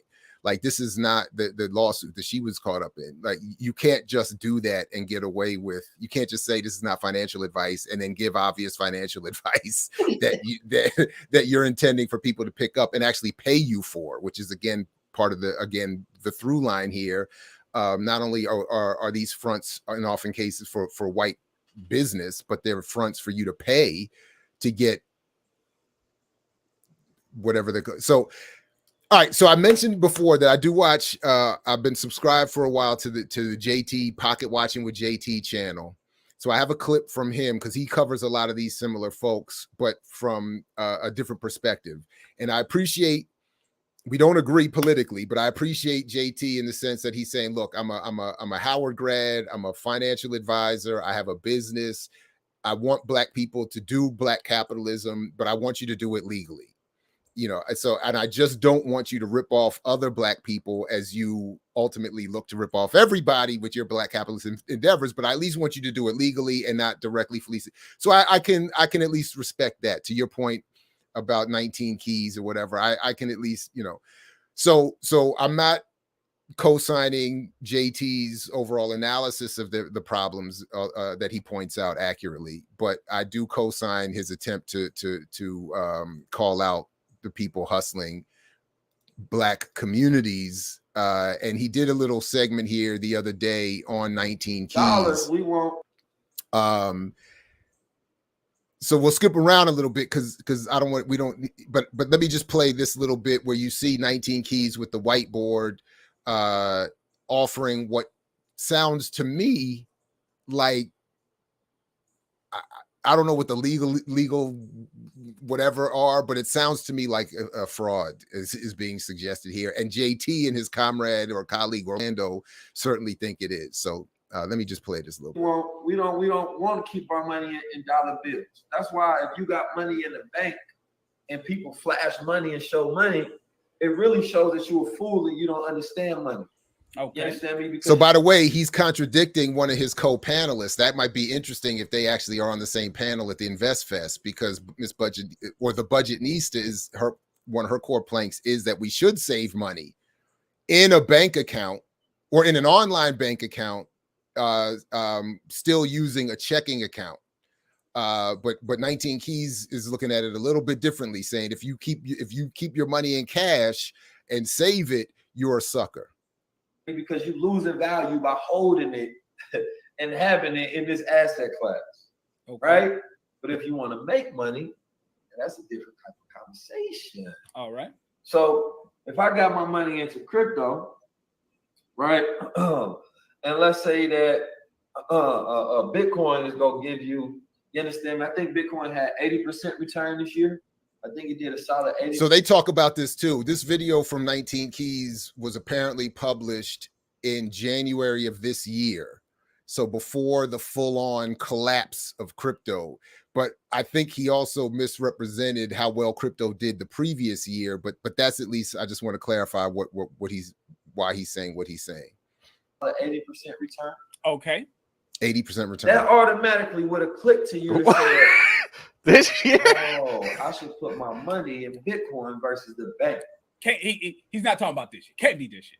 Can't be. Okay. So they do clarify that it was published earlier this year, and let me get to the next section here. But the point still is that and ultimately maybe that was all I needed for us to play. 19 Keys is saying, yeah, go ahead. He got on. He got the Earn Your Leisure shirt. Just show the shirt and then we can go in.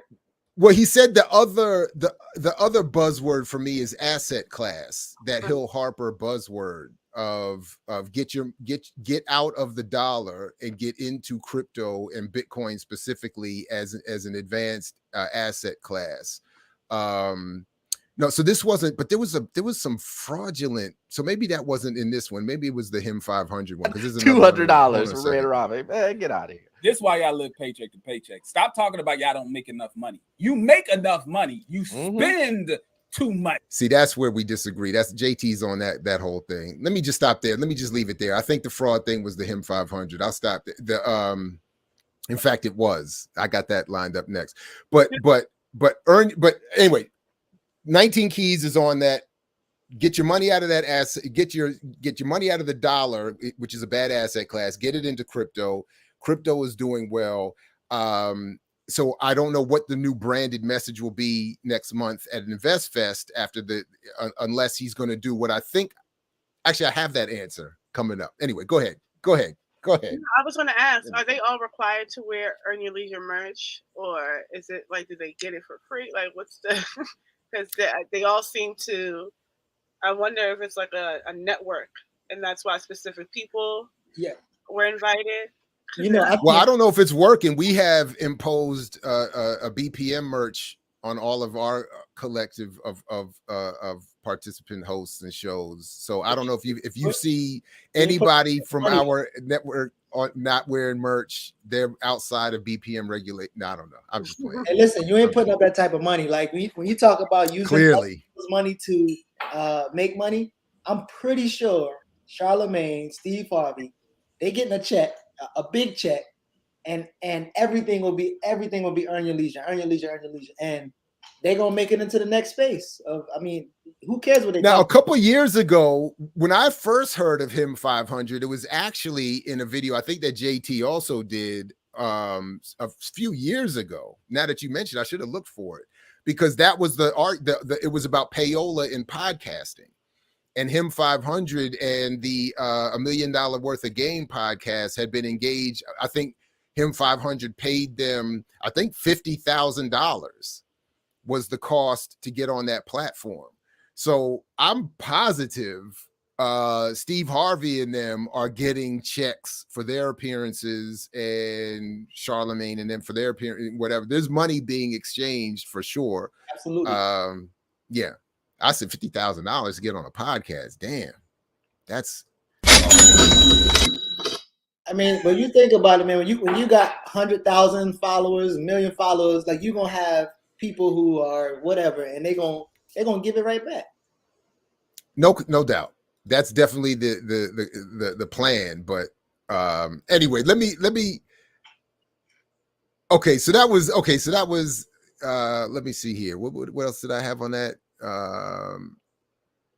Oh, right. I made a note under what 19 Keys was saying here that when people like 19 Keys keep doing this asset class stuff and saying, as we're going to see in this next bit about holding on to your crypto,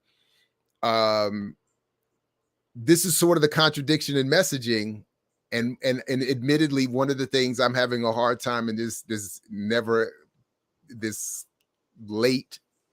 past deadline essay, in getting my thoughts organized on this, because this is, on the one hand, they keep saying invest in crypto because crypto is going to eventually be a hedge against the inflation of the dollar and the devaluing value of the dollar. But then on the other hand, they're saying, as I'm going to show you in a minute, don't spend your crypto.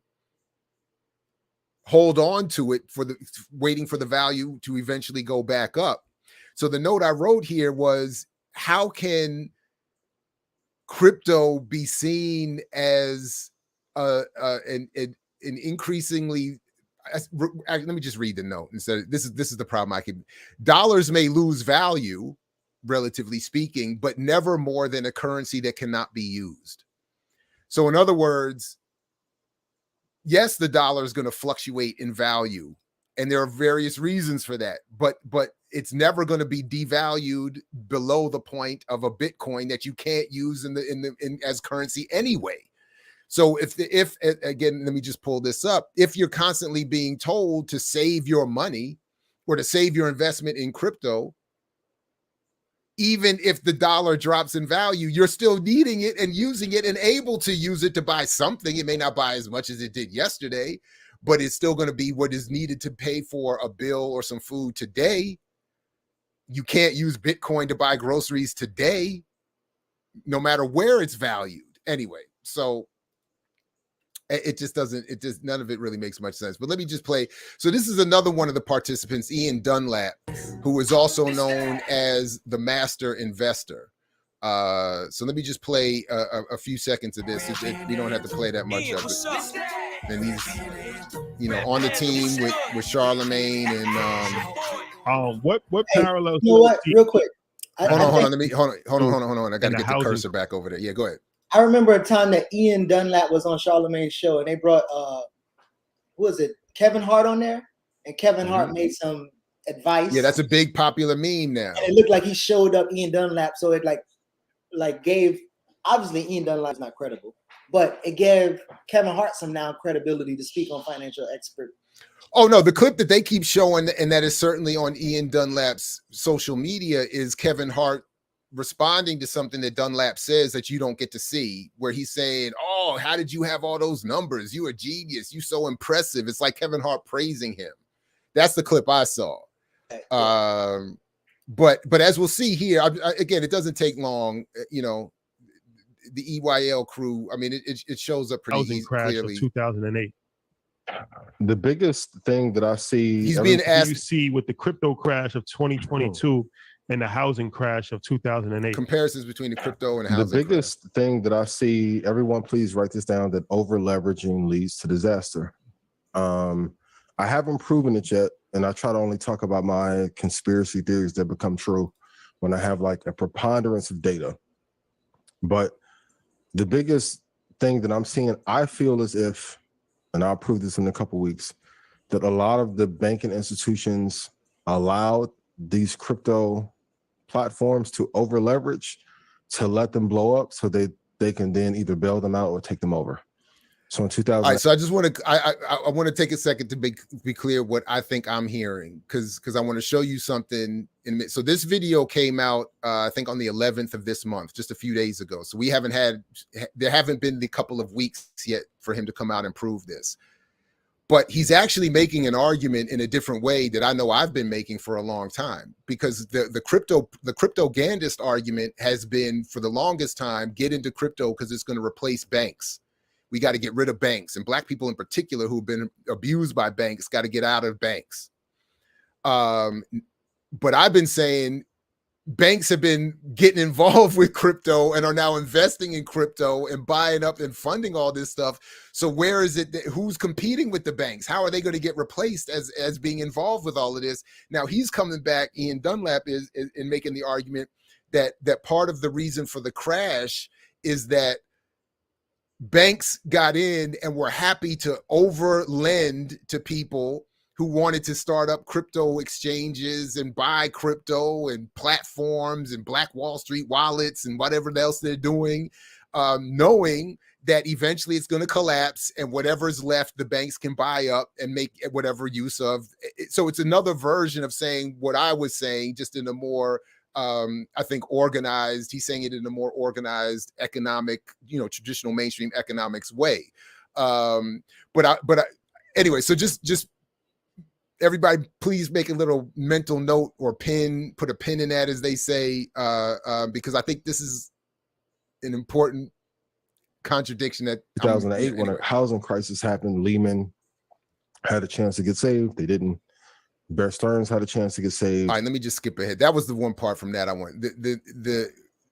So part of what he's saying is the crypto crash mirrors the housing crash because of over leveraging, meaning that too many people took too much in loans that they can't repay.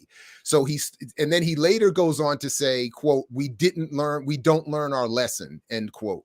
Meaning that, again, it starts to put the onus not on capitalism, on the economy, on the false claims of crypto-gandists, but on people being foolish in over leveraging, again, taking in too much in loans that they can't repay, that has led to this downfall.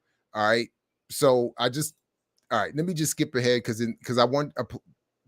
this is I think right around here is where they say the next thing. We went through 2017, and I think you said this, you were like, look, this is dangerous because they've lost over, I think, like $100 billion in their market cap, and nothing has changed in the world, really. Yeah. right? Like people are just moving. Well, that's my whole thing with crypto, and I love crypto. But the reality of it is that if every single cryptocurrency went away today, it doesn't drastically change anything. And that's why, you have to be cautious when you're looking at crypto. Where it's like if okay, so now, so again, the argument now is crypto is crashing. Y'all were ignorant and over leveraged yourselves from the big players to the little ones, and that's why, as he's saying now, I've been telling you, you got to be careful. And hold on, a couple more seconds. Every single company on the stock market went away today, life is pretty much over as we know it. Like if Apple and Home Depot and Target and Amazon and Facebook, if all these companies disappeared today, we wouldn't be able to have this conversation because Zoom wouldn't be there, and then there wouldn't be YouTube wouldn't be there because Google would be disappeared. So think about how that would affect your life. Right. If all the houses went away today, how many? That would be crazy. Like everybody would be in the streets. It would be like World War III. Or the price for rent would probably go up 5x overnight. Hold on one second. That's my whole thing with crypto, and I love crypto. But the reality of it is that I think you said this. You were like, "Look, this is." I did it again. My time. I don't know what goes on. I timestamp it, and it's not there. Anyway, at one point, Rashad, who was just talking there, says, "Looking at the crypto situation now, I would quote unquote load the boat." All right. So what they're saying first is people got over leveraged. They took on too much. It's like the subprime crisis before. Like y'all went out and took your mortgages you couldn't afford. So when it crashes, you can't blame capitalism and the banks. Y'all were being ignorant. Over leveraging with the crypto when you weren't being cautious and this, that, and the third. But I thought it was at the 5 minute mark, 5 minute 20 mark. He says with the price of Bitcoin dropping, he's saying this is the time to buy the dip, and he would load the boat at this point because you have to hold on to hold on, I got the other part here. Okay, here we go. Here's the other one. Hold on, let me show you the other one. I got so many little things here. You gotta he would load the boat because before we go to the earnings, it would be remiss if we did not mention Bitcoin. And so right before we came on, again, this is like kind of breaking news. Kathy Wood's ARK Invest applied to offer a Bitcoin ETF. And so I know that always gets people excited when they hear ARK Invest. They hear Kathy with her success over the past 5 years. Obviously, the Bitcoin ETF. We've been talking about that. A lot of institutions trying to get into that field. And this month, on the 21st, Elon, that guy we talk about so regularly, and Jack Dorsey are going to meet to discuss Bitcoin at a conference called the B Word. So the conference is based on with the foundation of the conference being about getting institutions and companies to adopt Bitcoin. So yeah, anytime Elon obviously texts, we know something comes after that. So we'll see if there's a run up that comes. Obviously with the Bitcoin news from Kathy, and now the conference coming up in the next month, I'm gonna be interested to watch the movement of Bitcoin and some of these other cryptocurrencies. Ethereum crossed back over 2,000 today. Yeah. Yes, it did. So, I'm long Ethereum. I'm long Bitcoin. I'm long Ethereum. I'm long Bitcoin. So this is July 3rd. So I'm out of order here, but this one is on July 3rd. I'm long Bitcoin. I'm long Ethereum. July 11th was the video I just played a second ago where they're talking about being over leveraged and people not being cautious, but at the same time you should load the boat. Long crypto period. Yeah. So especially those two are 20-year holds. Bitcoin, right there. Ethereum, easy. Yeah. Okay, and then Ian Dunlap comes in right there and says Bitcoin and Ethereum are 20-year holds. All right, so this is where I have a hard time, laying it out as clearly as I think I need to. But this again, on the one hand, y'all are fools for over leveraging, and that's why there's a collapse. On another hand, it's a 20-year hold. You got to hold your crypto investment and wait for the price to go back up and not get rid of it. Not, of course, you can't use it as a currency and just wait on it.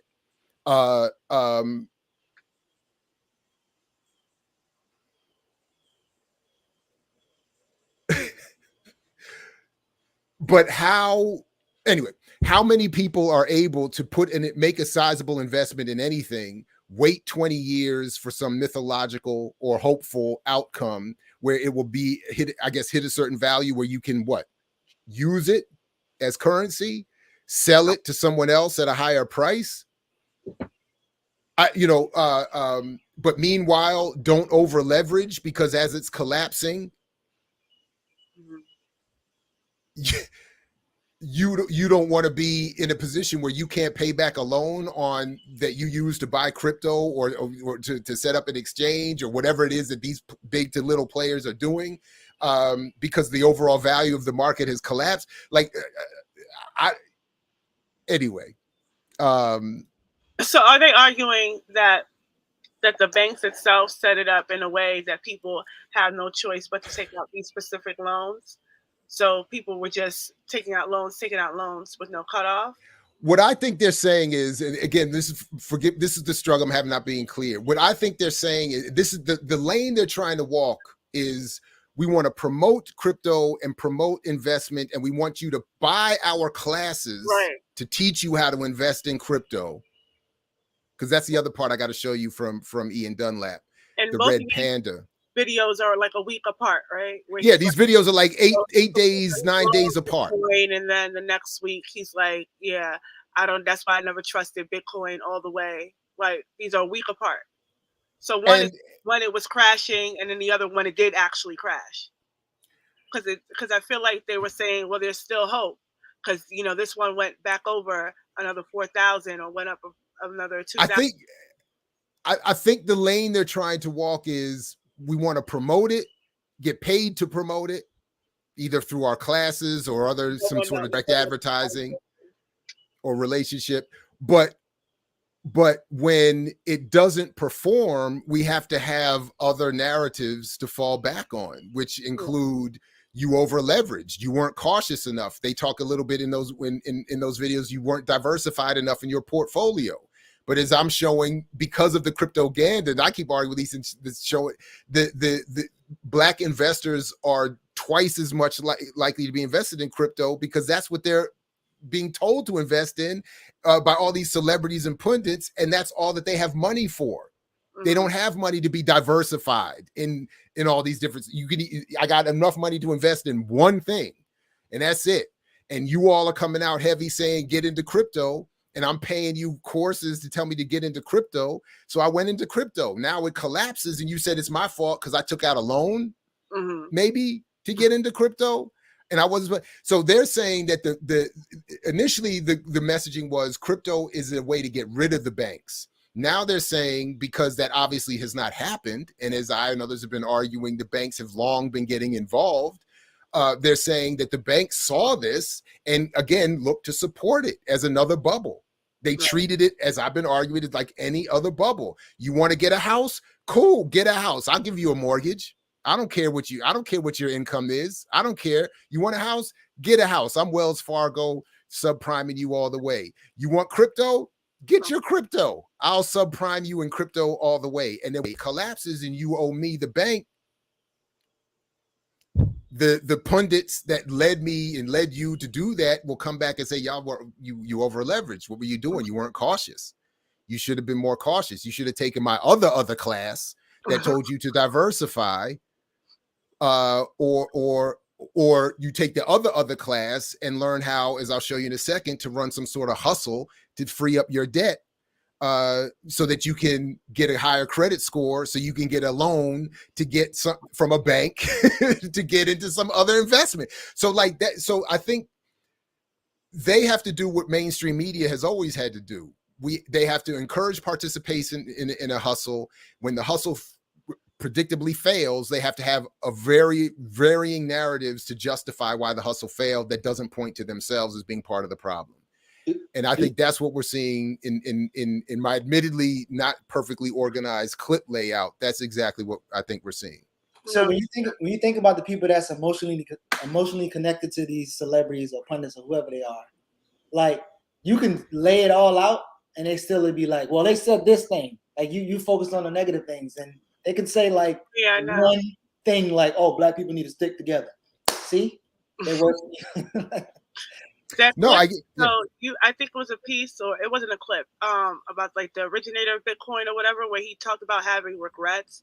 I sent that to my cousin, who told me that he just didn't know what he was doing. So like that's how deep like the the mind is for, like, you know, I don't think that people who are like that passionately invested, or they believe these actors, because I mean Kevin Hart is investing everywhere now. Like he's in DC. He was just in DC recently, I think. Yeah, he was. He was doing his whole tour telling people to get bank accounts. Yeah, I so think it was like, for Chevy Chase Bank, I think. right. And then I think there was a sit down with him and Jay-Z, because Kevin Hart has a show now where he speaks to celebrities or his peers, you know, in a very, you know, one-on-one, heart to heart, I think it's called. Like, Heart you to know, heart. where we're supposed to believe like these are, I think Jay-Z said something wild, crazy, like I don't know. It's just all, a lot of what these celebrities be talking about. A lot of it leans into that Scientology sort of, sort of like, I don't know, self-help sort of tips type of thing that really stands for nothing. I think he said like, oh, things don't happen to you, they happen for you, which was like, what does that mean? It's a mindset, man. It's a And then mindset. Kevin Hart's on the other end, like, wow, that was so deep.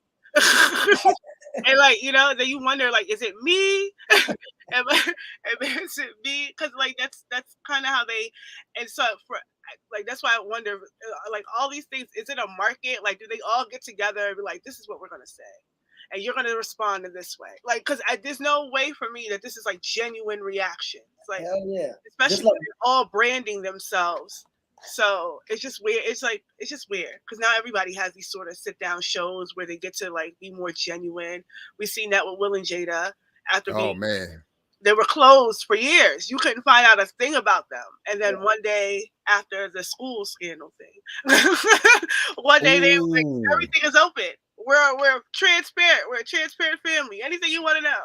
But for like 2 decades, they said nothing about nothing. Like, so that's why I'm wondering if this new avenue of transparency is a branding mechanism so that people can trust when they say invest in this and you know, buy out the block. Because that's what they're really saying in these heart to heart, these sit down interviews where they're like, you know, supposed to be, I guess, unpacking themselves or showing themselves for the first time or connecting with the public.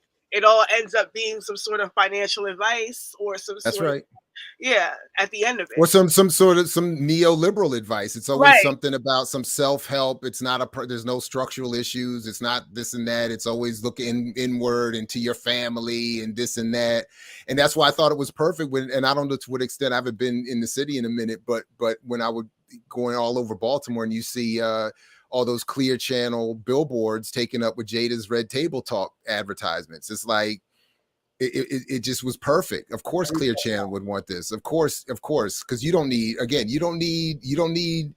BAP, AAPRP. You don't need none of that. You just need, you know, have a discussion with Jada and her mom and Jada and her cousin and Jada and her friend and Jada and her business partner. And then I also wonder if that's what makes those sit downs that valuable, aside from the celebrity. But you're paying $10,000 to hear things don't happen to you, they happen for you. Like that's what you do. And I think that they are doing this so that they can make, because you know, Black celebrities clearly have to have a million hustles because they don't get paid fairly on their playing field, or you know, so they all have a million hustles. But I'm wondering, like, this one just seems so, it just seems like the through line of it is just the rhetoric is the same, the language is the same, the emotional appeal is the same. It just seems too manufactured to not all be connected in some sort of way. And then when you see that the same sort of people who are having those sit downs are the people who are invited to these leisure things to host it, it just doesn't seem disconnected. And I'm kind of like break my soul where they're like, everybody stop working, right? No, this is where you're supposed to connect. This is Ian Dunlap's Red Panda, and I don't know where Red Panda comes from. I couldn't find out who actually owns or what it is. Huh? 40,000. Yeah, but this is what Ian Dunlap, this is his primary, after all is said and done, after all of his YouTube and Instagram and all of this is what he wants. 40 grand for the Alpha Blueprint, 10 grand for the stock market club, and there's very little information. Like, this is the front page. Like, this is the home page. I'm sorry, this is the home page, and it's here, give us your information, sign up, and then a whole bunch of of disclaimer information about this is a risk. We don't promise anything. If you lose everything, it's not our fault. So, like, I thought this is perfect of a front page for this black master investor, a white person, an infinity pool, talking about give us all your info, and then give us all your money. First of all, if you got 40 grand for an Alpha Blueprint plan, I don't know what the hell you need this for. And if you got 10 grand for a stock market club, I would also feel like, what the hell do you need this for?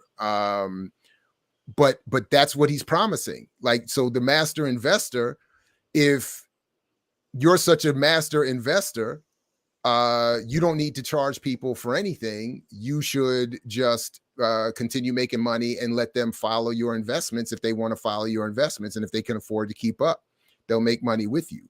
But if you're being a master investor is really just a label to get people to spend this kind of money on your product. Now, I did watch one video that reviewed Ian Dunlap's his like academy courses or whatever.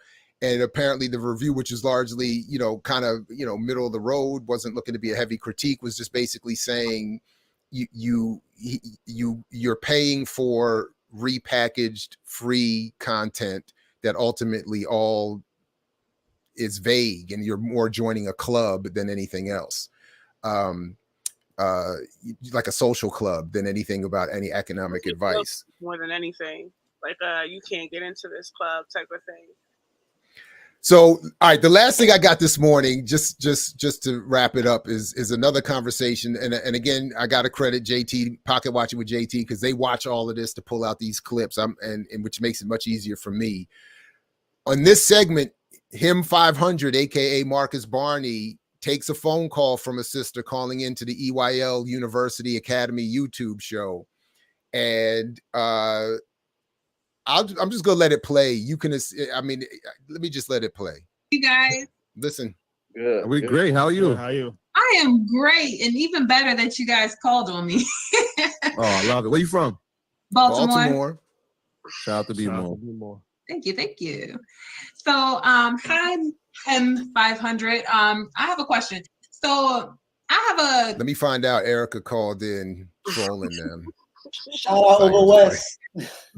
What is it called? A charge off, and it will not leave for the life of me. And I was wondering if you had any tips on getting it removed. I've already followed your instructions for like the secondary bureaus, but it's still like not going anywhere. How does she get a debt charge off her record? So that's probably why. But I just wanted to get your take on it. You got Credit Karma? Yes. Log into your Credit Karma. All right, here we go. He asked, do you got Credit Karma? Some of you out here, you're very aware what Credit Karma is. It's an app where you can monitor your credit score, but you can also dispute certain things on your credit report using the Credit Karma online app or whatever. So just to let y'all know. Here we go.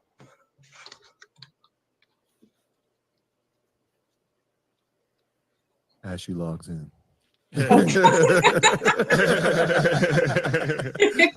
I'm in. Okay, you in? Yes. Go to your accounts. Go to your view your whole credit report. Okay. Go to the negative account.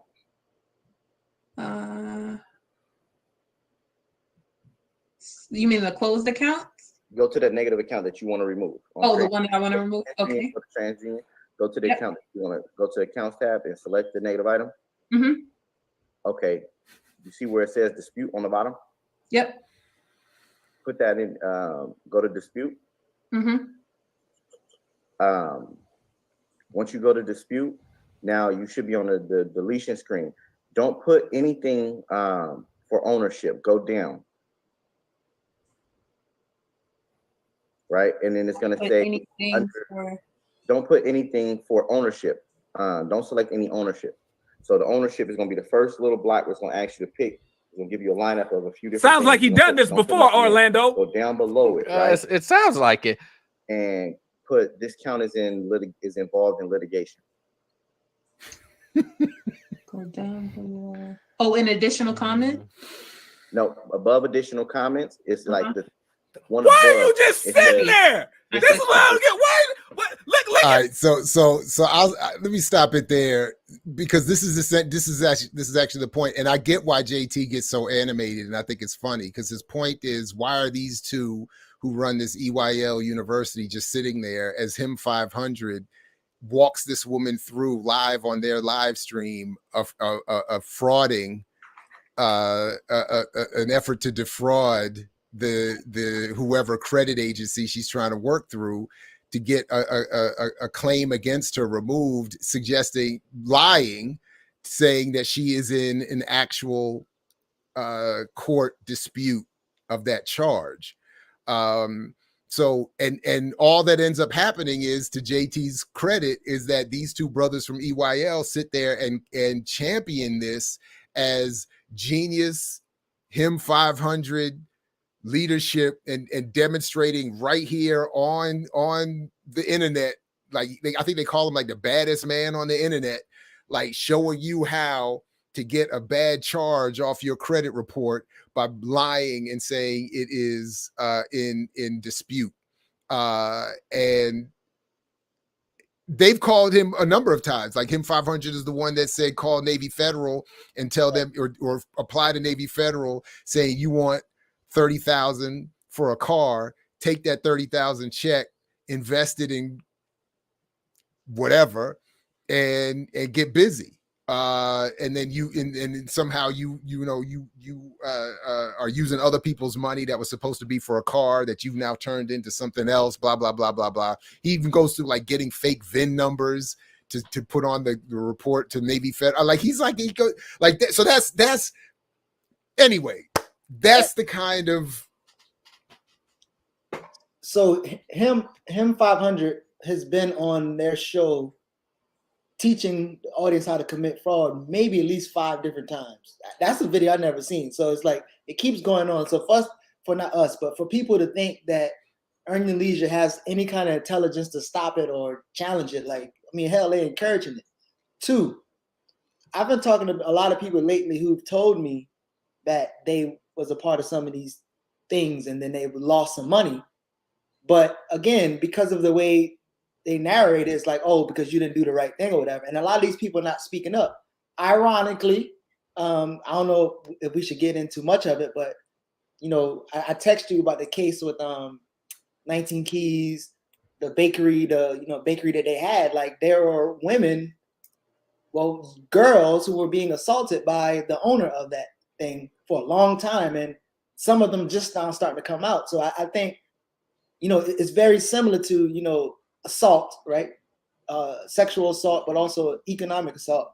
And the victims are literally believing that they have something to do with it, or, they can't speak up or whatever. And so, this is the case. I'll put this link in the show notes as well.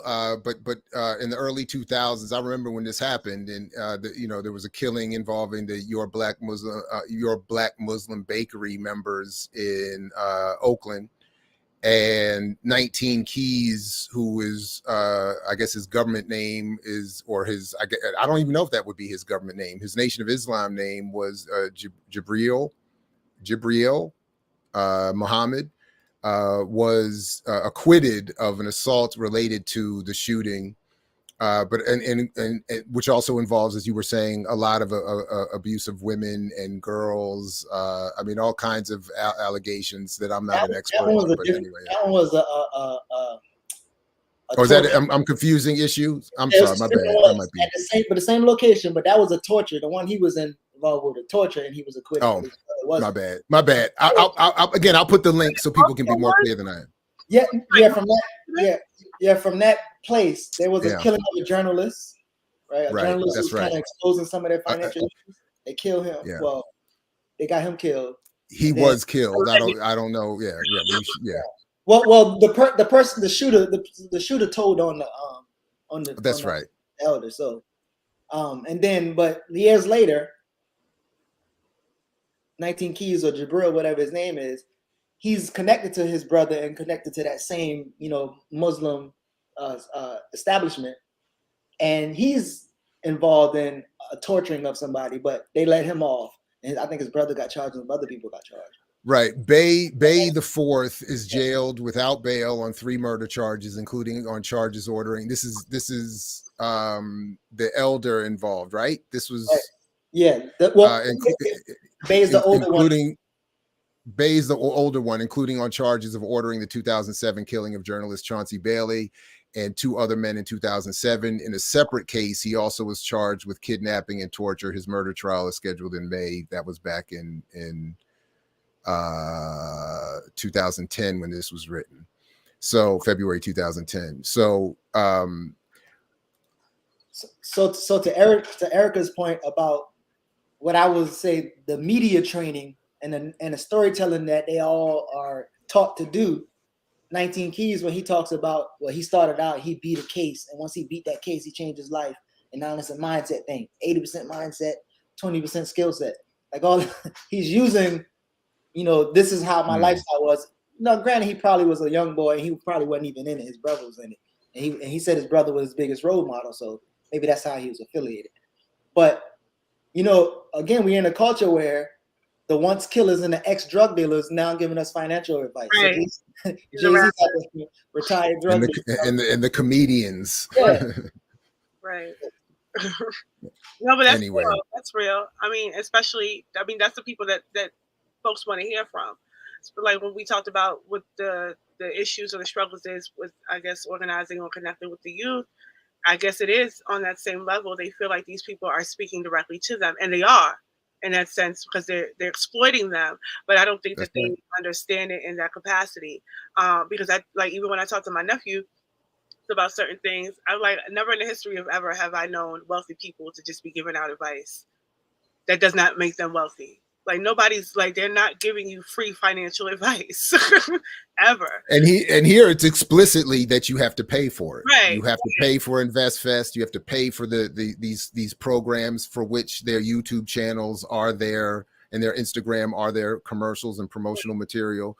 And then ultimately they're supported by a state, by a corporate apparatus, by an algorithm that encourages this way of thinking as opposed to what we're trying to offer in our constellation of work. I mean, that's what draws my attention, and oftentimes it's through my classrooms where young, mostly oppressed Black community residents come into my classroom, and one of the first things in resistance or response to what I offer is some reference to somebody in that constellation in that world.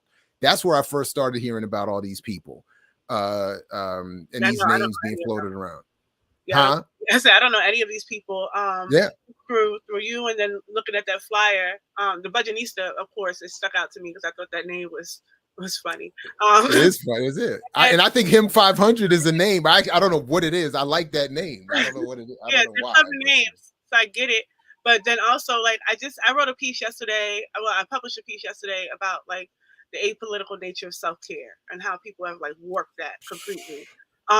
But what I did mention in the piece is like Larry Summers and Biden recently sitting down with Larry Summers and him advocating that we need at least 7% unemployment rate to balance inflation.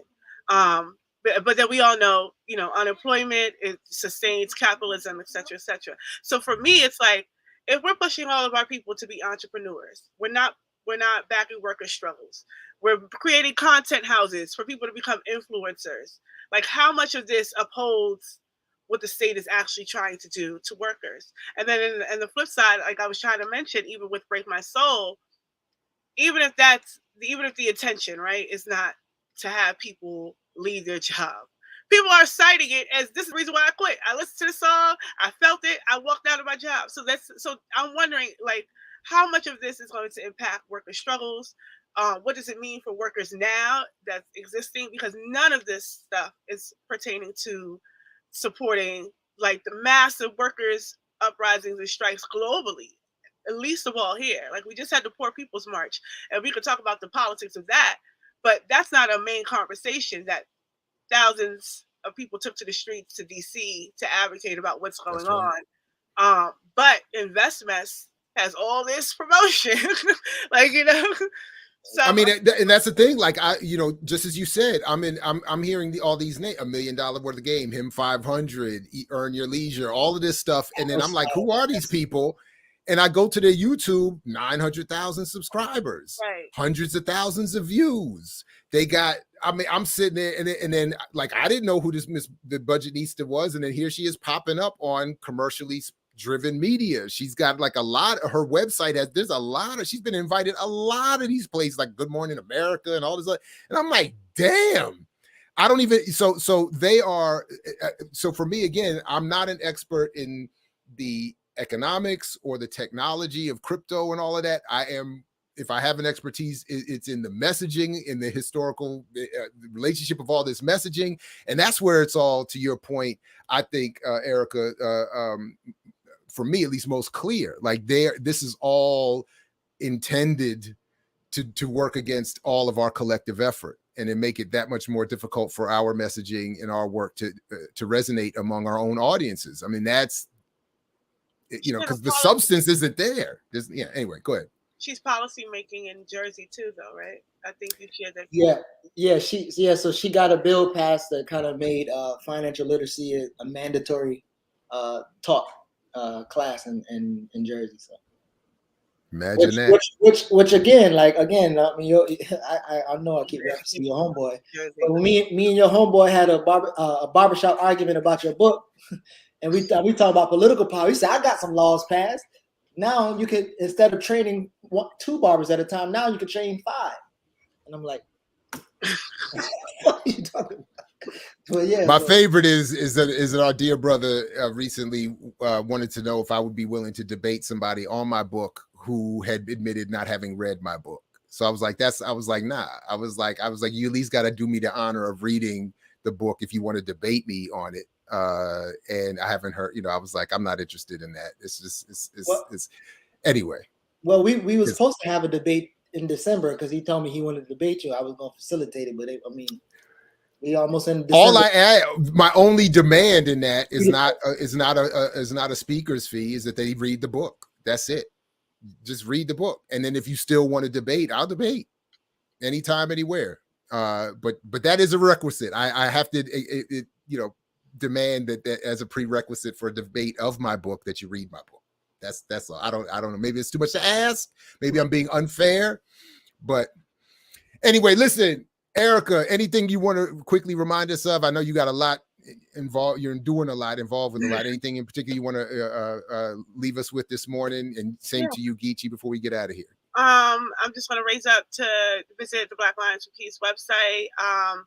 Yesterday was supposed to be the vote for the UN Charter that Almo, the president of Mexico, was going to support to get, Mexican soldiers in the same way that Lula had Brazil occupy Haiti. But we wrote an open letter to Almo, the Haiti Americas team did, and then we also sent a letter to the president of China and then also Putin.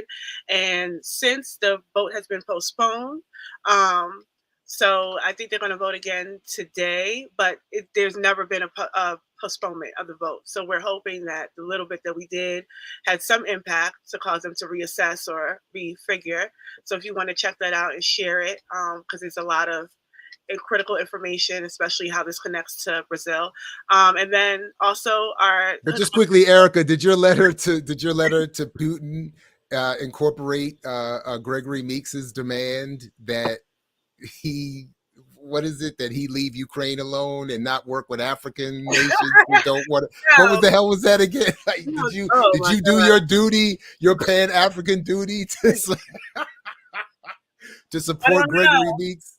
But I think, Meeks is just one example of the ridiculousness that is Black Democrats in New York City. I mean, they all are just, except for our guy, Charles. Except for Charles Perry, but they're all a mess. But yeah, so that and then Hood Communist Thursday was yesterday. There's a piece that we transcribed from Salifu from our LA counter action that's on Cuba. So yeah, that's it. That's all I wanted to just continue to support that. Right on. Thank you very much, and I really appreciate again how this worked out. You sent a data drop in my email, and I was like, I can't do with this. I can't do any better with this than you would. So anyway, I appreciate you coming through this morning. Geechee, anything you want to leave us with? So I got a plug for Gold Water by 19 Keys. You can buy Gold Water at goldwater.com. You can drink it and you can be conscious. Fuck political education and all that shit. Just drink the water. You know, colloidal gold, and you will be conscious. Nah. But anyway, you heard it here first. we're studying the end game, but also we're planning a trivia online trivia joint. So if you got like some team people, you can get together, and it's going to be sitting around political prisoners for a Black August trivia night. So that's coming. It's still in the works. So it'll be dope for BPM to have a team to compete with other people or whoever. But I'm definitely down for that. I'm really good at trivia. I spent my years collecting useless information. Oh, damn. Well, I know Eric and Jared can't be on the same team, so y'all go ahead and separate teams. That'd be no fair. We can't. Oh, I was about to recruit her. What you talking about? Why can't I be on Erica's team? Okay. All right. These are the rules. Okay. It's wrong, bro. Man, hey, I'm telling you, you really gotta this guy Funny Marco. I'm telling you, I don't really watch a lot of his stuff, but when he talking, he always say, "No, it's a mindset thing," And I promise you, he sound like 19 Keys, man.